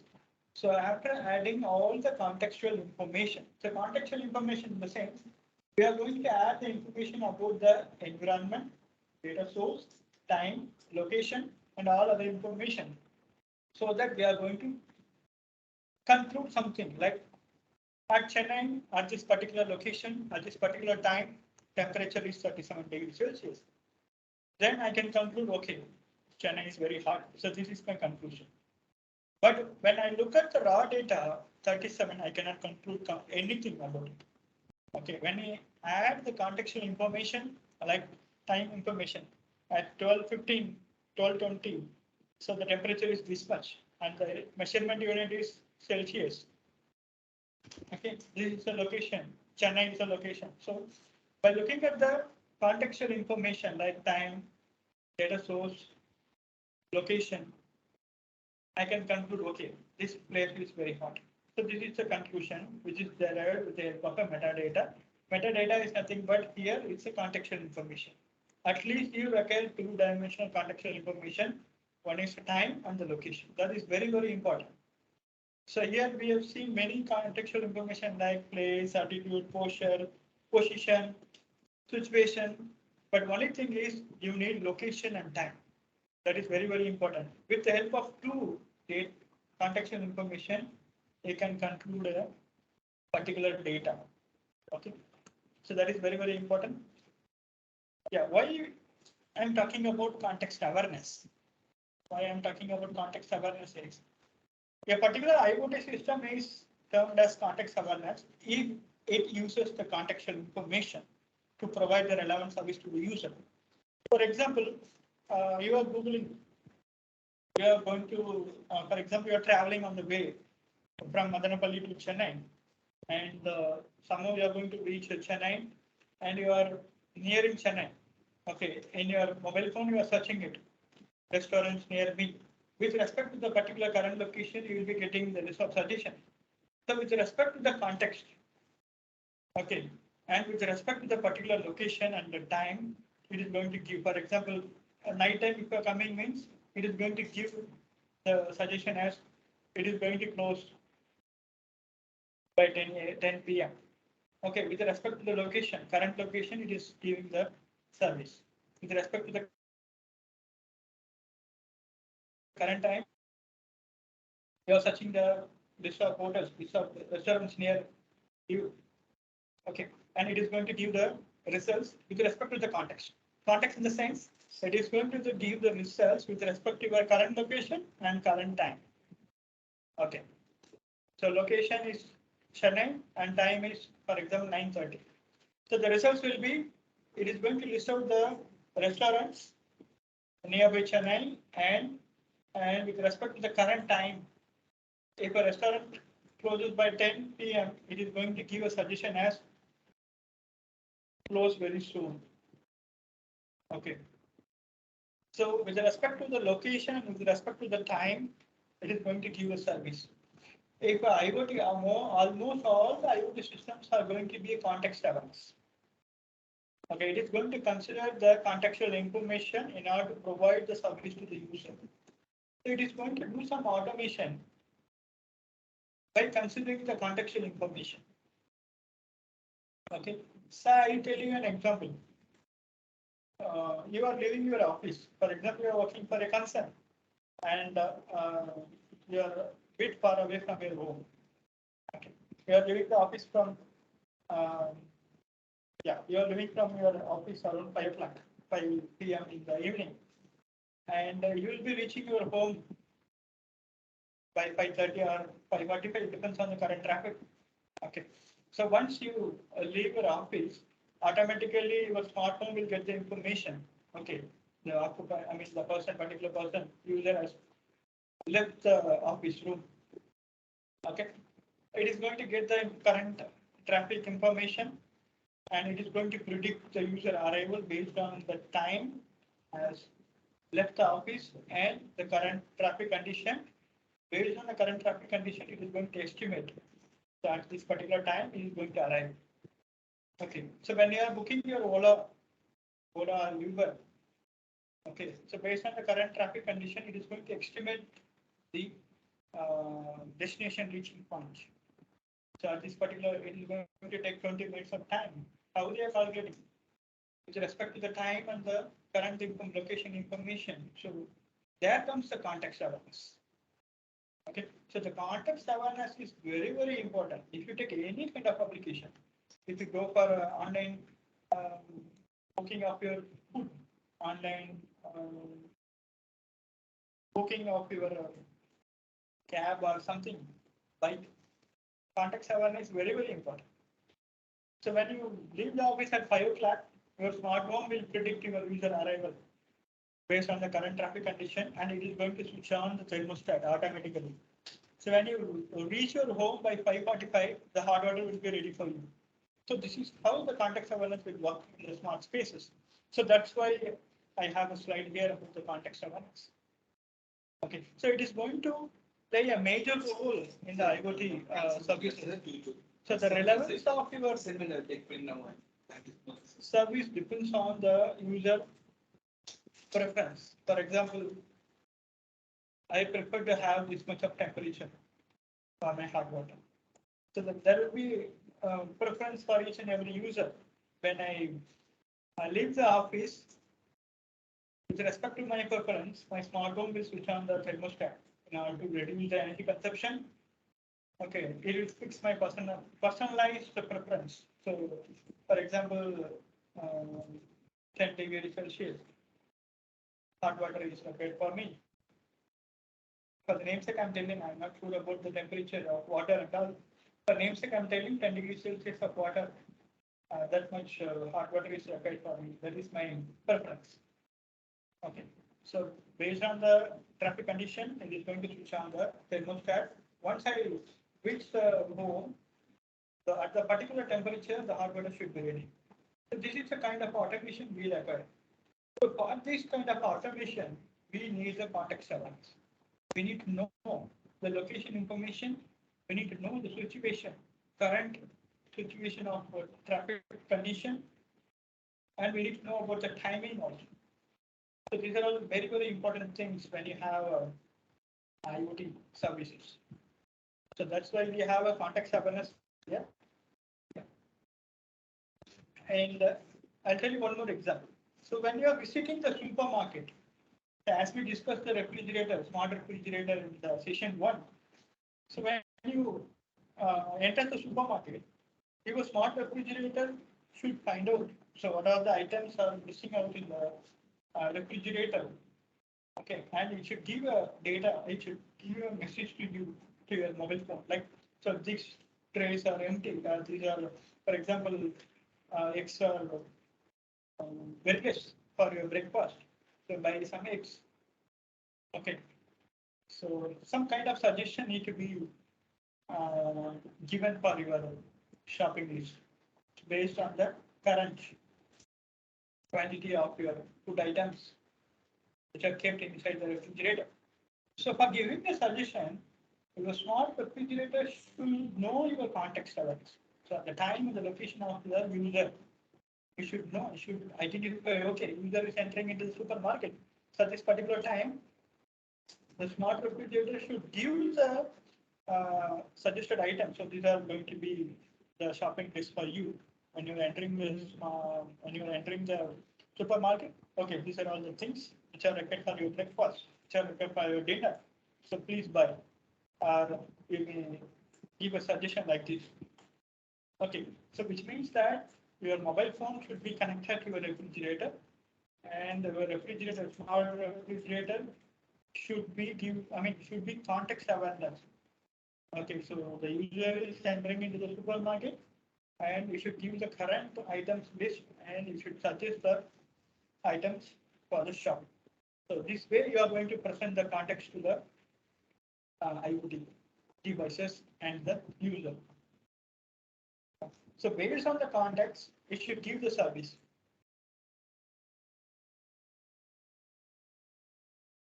And one more thing is all the services should be provided in an automated way. The automatic execution of services is going to be the vital in IoT systems. Okay. Yeah, as I said earlier, you are driving from the office, your AC should be switched on with respect to the with respect to your preference, personalized preference. When you are stepping into your room, automatically your AC should be switched on. Okay, you know, for example, we need to maintain the temperature for 25 degrees Celsius. Outside it is 40 degrees. So in order to maintain that type of temperature, uh, it will take almost 5 to 10 minutes. When you are entering into the room, okay, you need to wait. If it's a conditioned environment, you need to wait for 5 to 10 minutes to have a 25 degrees Celsius. But if you are going for smart home automation, before entering, before your arrival, your AC should be air conditioner, switching HAV unit, heating ventilation unit, air conditioning unit should be switched on automatically. With respect to your preference, it will be switched on. And moreover, the energy efficiency will be there. Okay, automation will be there. All the things will be executed automatically. Automatic execution is going to be vital in IoT systems. With respect to your preference as well as the context, time, location, and other information. So these are some of the features of context awareness in IoT. Okay. And one more thing is, for example, you are having a sensor. Sometimes you need to get information from several sensors also. For example, you are getting an information from one sensor that should be fused with the other sensor information in order to derive the secondary context. Okay, so I'm talking about, so in the previous slides, we were talking about the primary context, like location, particular location of the user and the particular time. Now we are going to talk about the secondary context, how we are going to derive the secondary context. So I'll tell you how to derive. So if an environment involves multiple sensors, okay, if an environment involves multiple sensors, sometimes we need to fuse the sensor data in order to understand the environment fully. In order to understand the current condition of environment fully, sometimes we need to fuse the data. For example, there is a fire in the particular terrain, particular place. So there are few sensors deployed in the place, like temperature sensor, humidity sensor, light sensor, and the smoke detector. So these are the sensors are deployed in the particular place or terrain. If there is a fire, it is going to affect the temperature. Temperature will rise automatically. There will be a smoke, there will be a light, and there will be a humidity rise also. So, in order to detect the event called the fire, we need to fuse all these four data which are coming from the different sensors. Okay. So, in order to provide the context of our futures in the IoT systems, we need to derive the secondary features also. Like we need to fuse one or more data in order to understand the situation fully. Okay, so that's why I given the example called fire event monitoring. We need to fuse more sensor data like heterogeneous sensors. We are going to fuse the temperature. We are going to relate. So how the fire event can be detected, like detecting the fires with the help of a smoke detector. There will be, if there is a fire, then there will be a smoke, there will be a light, and there will be increase in the temperature, and there will be increase in the humidity. Okay, so we are going to compare all this four data, and finally we are going to conclude, okay, there is a fire here. And based on the location and the time, we are going to call the nearby fire office. So this is how we are going to provide the service in the IoT system. Okay, with respect to the primary context, as well as with respect to the secondary context. Sometimes we need to fuse the data from the multiple sensors. So this is some of the examples we have. As I said, there are two types of context, primary context and secondary context. I'll tell you what are the primary and secondary context. So location data from the GPS sensor is a primary context. That is longitude and latitude. Sometimes we need to consider altitude also, 3D data. Okay. So what will be the secondary context here? So in order to calculate the distance between two sensors which are placed in a terrain, we need to process the GPS data like longitude and latitude, so that we are going to find out the distance between the two sensors. So that is a secondary context. Okay. So we are going to have a ID for all the students and all the staffs. They'll give ID from the management. They'll give ID. So the backside of ID, you'll be having the tag in the RFID tag. So the RFID tag contains, in the session when we discussed about the RFID.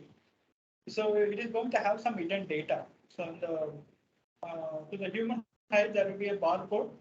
So behind the barcode, there will be a hidden data. That data contains information about the particular student or staff. So that is a primary context. So the RFID tag contains information about the particular user or a particular student. The secondary derive, how we are going to derive the secondary context from the user?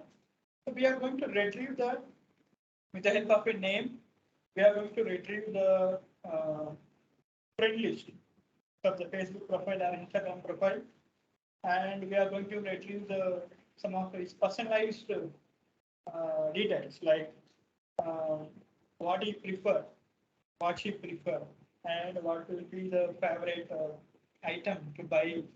Okay, so these are all the secondary contexts we are going to derive from the primary context. So these are all the things we are going to consider when you are going to get the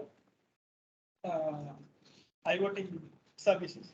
So when you take a time, we are going to get the time from the clock. So based on the clock, we are going to find the season. Okay, now it's May month. Obviously, May month will be very hot. I'm seeing the time. Okay, it's 12:40. A date is 4th of May, 2022. So by looking at the time, I'm going to conclude that this season will be very hot. Okay, and I'm going to predict there will be no rain today. So just I'm seeing the data from the clock. Okay, that is primary context. Whereas the secondary context, how I'm going to derive? I'm going to look at the previous data. I know from the human point of view, I know May month will be very hot, and I'm going to predict, okay, this season will be very hot and there will be no rain. There will be shortage of water. So these are the derivation from the primary context. Now to get the secondary context, now to give some personalized services, IoT services, I'm going to derive some information from the primary context, like secondary context. I'm going to get only the time. So out of time, I'm going to see, okay, this is season, hot season, and there will be shortage of water. Take some water with you, some water bottle, and take some umbrella. You have to protect from the heat waves. So these are some of the secondary features you are going to get from the IoT services. Okay, so these are all primary and secondary features we are going to consider when we are talking about IoT services. So on the level of context awareness, so this levels of context awareness is going to give the customized services like it allows the user to change the preference. As you said earlier, I want the AC to be fixed at 25 degrees Celsius always. Summer season. In the winter season, it should be 28. So IoT system is going to allow the user, particular occupant, to fix their preferences, expectations. So I need the system to fix the AC to 25 degrees Celsius now. So like this personalization can be done. Okay. So manual, I mean, some best user intervention like setting the preferences alone can be done with the help of IoT system. Okay, like we can set the preferred temperature in the smart home environment, where the heating system home can maintain the temperature across all the rooms. It's the level of context awareness we can expect from the IoT system. So there are two types of levels, as I said earlier. The systems monitor the environment or observe the environment throughout the time. Like constantly, it is going to monitor the environment. So, and it is going to give the services with respect to the user preferences. Okay. As I said earlier, in the refrigerator, smart refrigerator scenario, when the user enters the supermarket, the particular refrigerator, smart refrigerator, with respect to the location of the user, when he or she enters the supermarket, it is going to give the list of discounted products for the particular time. This is secondary context. With respect to the secondary context, it is going to display only the products shopping list with discounts. So in the primary context, it is going to give this is the shopping list you need to have for your breakfast. In order to derive the secondary context, it is going to list out the shopping items with the discount. So this is how we are going to get the IoT services with respect to the primary and secondary context. When you are dealing with the primary context alone, it is going to list out only the items which are missing in the refrigerator. When you are deriving the secondary context, it is going to list out the items with the discounts also. So in this level, we are going to get the IoT services with respect to the primary and the secondary context.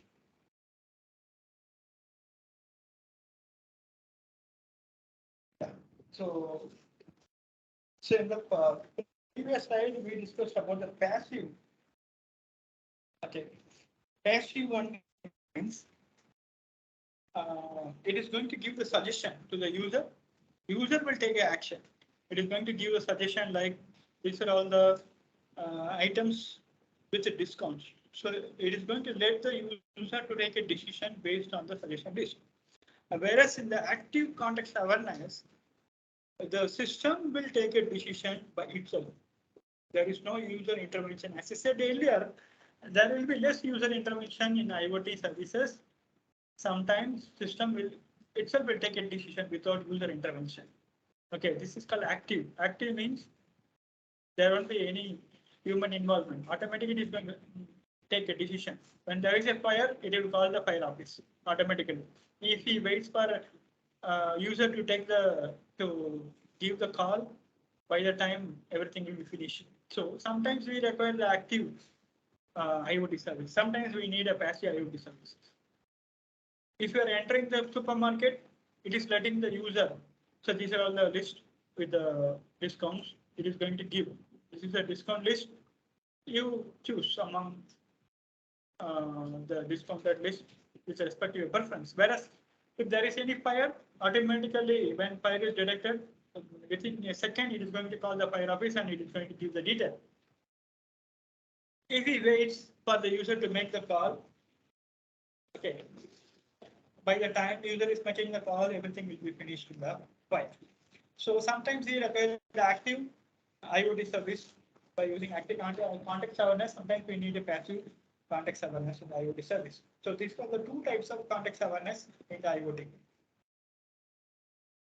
Now we are coming to the sensor networks. Why sensor networks is going to play a major role in IoT? So many of you hear about the sensor network as a separate research topic and IoT as a separate research topic. I agree, but the essential component, the fundamental component of your IoT sensor network. At the base level, you need a sensor. Sensor network will exist without IoT, but IoT will not exist without sensor network. Okay, sensor network is play a major role. Okay, it is going to give a sensing and actuating communication unit for IoT network. Okay, so we can have a sensor network without internet, but I mean without IoT, but we cannot have a IoT without sensors and actuator unit. So it is going to, in the next slide I will show you. So as you can see in the slide, sensor network is going to be the base for at the top level you are going to have an IoT. Okay. So in the bottom level, you're going to have a sensor network. In the physical layer, you're going to have the perception layer, you're going to have a sensors and the actuators. The top layer, you're going to have an application with the help of which is bounded over the IoT. The bottom layer, you're going to have a sensor network. So this is a relationship between your IoT and the sensor network. So why I'm talking about the sensor network with respect, so far we discussed about the context. What is the context? Primary context, secondary context, active context, passive context. Why again we are talking about the sensor? how we are getting the contextual information. So with the help of sensors only, we are going to decide, okay, so this is the location, GPS sensor, it is going to give the location information. Camera sensor, it is going to give the user information. RFID tag will give the some hidden data. So with the help of sensors only, we are going to get the contextual information. So this is how the contextual information is processed to give the personalized IoT service. First, we are going to collect the data, that is context acquisition. Then we are going to, with respect to our IoT application requirement, we are going to model the data. Then we are going to reason over the data. Reason in the sense, infer the data. We are going to extract the meaning from the contextual data. That is reasoning. We are going to have some engine, reasoning engine. It may be direct inference or indirect inference. We are going to reason on the data. Finally, we are going to take a decision. Then we are going to pass the decision to the IoT system for action. So this is how the contextual, sorry, just a minute.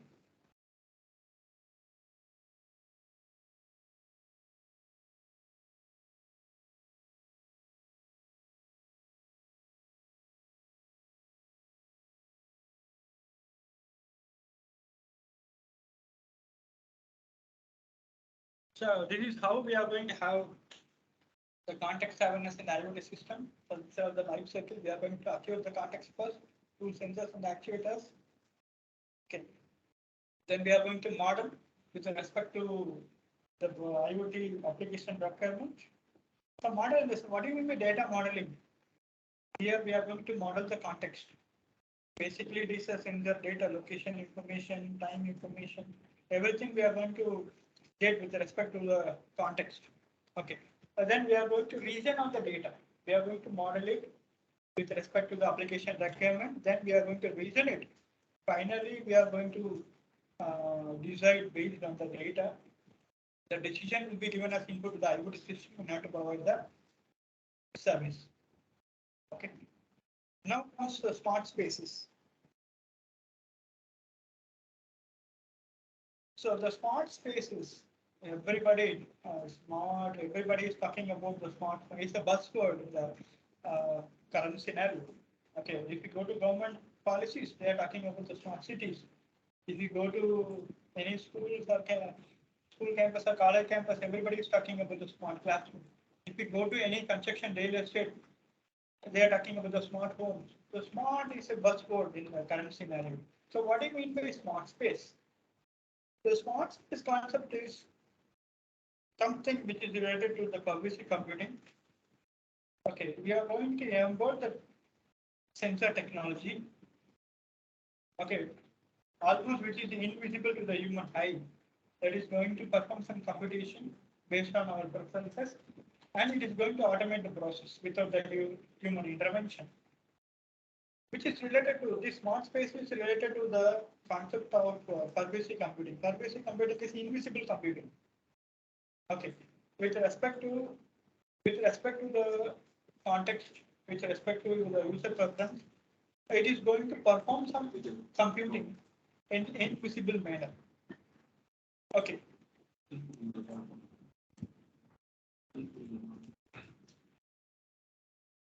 So what are the smart spaces you are having? What are the components? What are the categories you are having?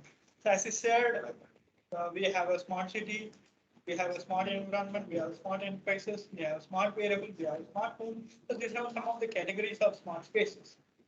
Okay.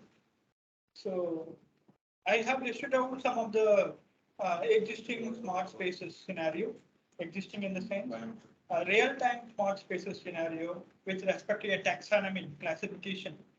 So this is the classification. So name of the system or prototype, what is the category, and what are the primary context they are using, what are the secondary context they are using, how they are representing the context to the user, what is the UI interface they are using, how they are processing the data, what is the reaction mechanism, whether it is manual or automatic, what is the learning ability, okay, what is the notification mechanism to the user. So these are all the classification taxonomy I did for all the smart spaces. So with respect to this smart environment like smart city, smart enterprises, smart variables, we are going to have this type of taxonomy for all the environment. We are going to discuss about waste management. The type of a system, name of the system is waste management.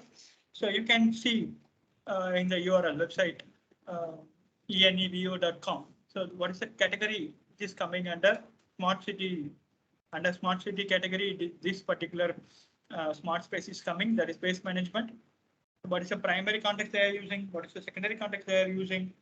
So with the help of sensor, how they are collecting the data and how they are deriving the data. So what is the representation in the web they are representing? What is the interface, mobile-based interface, DEXA-based interface, how they are processing. So these are the things I listed out from this particular system, waste management system. So we have several smart spaces. This is one of the smart space indoor localization. You can find the details about the indoor localization, the website www.estimate.com, which is coming under the category of smart city. So you can find the details of primary context, secondary context, how they are representing, how they are learning, how they are reacting, how they are processing. Okay, this is parking management, which is also coming under the smart city category. Street lighting, which is also coming under the smart city category. Crowd movement, these are all the existing real-time application, IoT application. Okay. Traffic monitoring. So I will give the URLs so that you can go to the particular website and see how the sensors are interfaced, or how many sensors are deployed, how they are getting the data from the sensor, what are the context, primary context, secondary context, how they are representing, how they are giving the suggestion to the user, how they are learning from the application, what are the algorithm they are using. So this, everything you can get from the website. Okay. The crowd analysis, which is also coming under the category of smart city. Okay. So I'll come to the conclusion later. Now to the smart enterprise category. Fire and extinguisher is a smart space. A sensor aware, indoor localization, structure monitoring, manufacturing process monitoring, which is coming under industrial IoT, smart factory. Now this is also a application which is coming under smart enterprise, that is order picking. So I'll come to a conclusion later. Now we move to smart environment, how we are monitoring the different environmental parameters. So what are the primary context, secondary context? Again, smart environment, how we are monitoring the different gases, different temperature. I mean, how they are collecting the primary context, secondary context. This is also one of the project under smart environment. This is also a project under smart environment. This is also a project under smart environment. I'll come to a conclusion later. Now this is a smart wearable. This will be something interesting. Okay, so you can visit this particular website, and this is coming under smart wearable. So what are the things they are calculating? Heart rate, pulse sensor. Okay, how they are giving, how they are displaying the output with the help of mobile phone. They are giving, so how user can interact with the system with the help of mobile phone. User can interact with the system. This is also a smart wearable. This is also a smart wearable. So all the smart wearable. So this is the conclusion I given. In most of the cases, the data which are coming from a sensor are used for single application. There is no use of data. All the data which are generated are application specific. So if you take this one here, in this particular sports watch category, you'll be wearing a watch. That watch will calculate the pulse rate and heart rate. So this heart rate data and GPS data, and secondary context will be your distance, speed, how many calories you have burned with respect to your activity. So these data are useful only in healthcare. I mean, smart wearable application alone.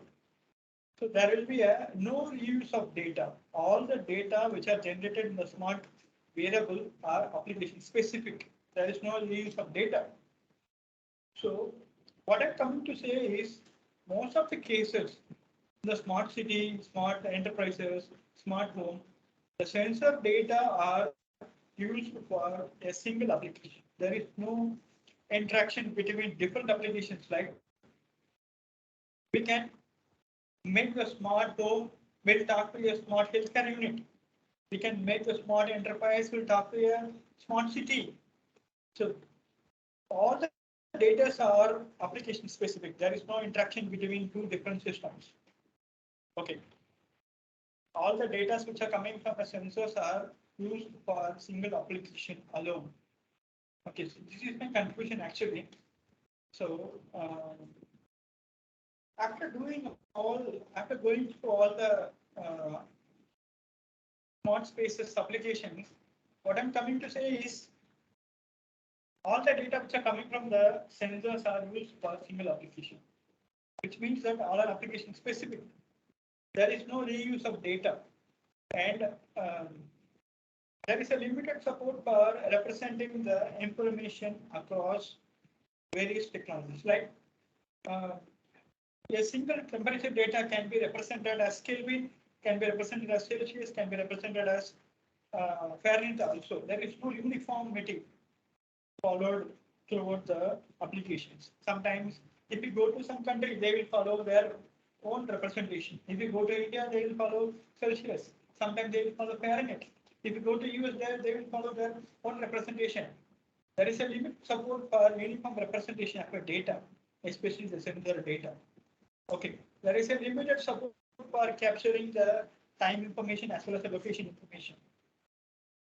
Okay, and there is a limited support for reasoning over the data. So these are all some of the research gaps I found out throughout various smart spaces application. So you can have a research over these research questions, research gaps, so that you can come up with the solutions for this. Okay. So what is the research motivation behind this? So when you're going for an IoT application, especially sensor-driven IoT application, we are facing a trouble how to model the massive amount of data which are coming from the sensors, because we are going to use multiple sensors for an IoT application. Every second it is going to generate the data. It's very difficult to model the data, huge amount of data, massive amount of data. And as I said earlier, most of the data are application specific. There is no sharing of data among different applications. There is no sharing of sensor data among different systems, different applications. So the motivation will be like how to model the data, massive amount of data, how to reason over the massive amount of data, how to make the sensor data to be shared among various applications. Heterogeneous, I'm talking about heterogeneous systems. Okay, so this will be your motivation for doing some research over these IoT systems. Motivating examples. So these are some of the motivating examples. So how can an intelligent traffic control, which effectively uses the pollution data in order to find out the pollution free route? Suppose if you are searching for a route in the Google map, it is going to give you the traffic free route, but it is not going to give you the pollution free route. So you can have a research over this, how to design a pollution free route. So here there will be interaction between your environmental system, pollution monitoring system and traffic system. Okay, in order to design the pollution free route, you are going to have interaction between traffic system and pollution monitoring system. Okay, so in this way you can do a research over the smart spaces. So this is going to be the problem definition, like how we are going to integrate. As I said, there will be interaction between two different applications. So how we are going to integrate? One of the techniques for integrating is through semantic web technologies. You can represent the information in a uniform manner. Okay, this is going to be your problem. Thank you. So I came to the end of this session. So thank you. If you have any doubt, you can ask me. Or if you have any doubt, you can post a query to my email ID. This is my email ID. So I'm done with my presentation. If you have any doubt, please raise.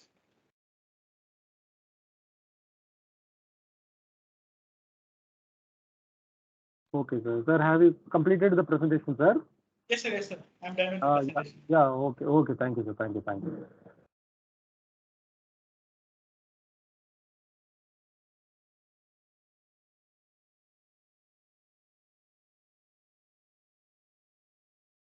Actually, I'm collecting the feedback form also, sir. So students are giving very good feedbacks, and they have got very informative sessions from this guest lecture, sir. It was a completely detailed explanation, and all the important information were very precisely it was covered in a very compact manner, and the session was also very informative. So we are very thankful to you, sir, for spending your valuable time with us from morning 10 o'clock to continuously 2 sessions up to 1 o'clock you have spent with us, sir. Really, this is a very valuable and informative guest lecture for us, sir. Very thank you on behalf of our department and students from MITS, sir. Thank you very much, sir. Thank you, sir. I thank the department and the management for giving me the opportunity to deliver the online guest lecture. Personally, I thank Professor R. Sundar, Dr. R. Sundar, for giving me this opportunity. And also, I thank Professor Said Abutahi for this guest lecture. Thank you, one and all. Thank you very much, sir. Thank you. Thank you.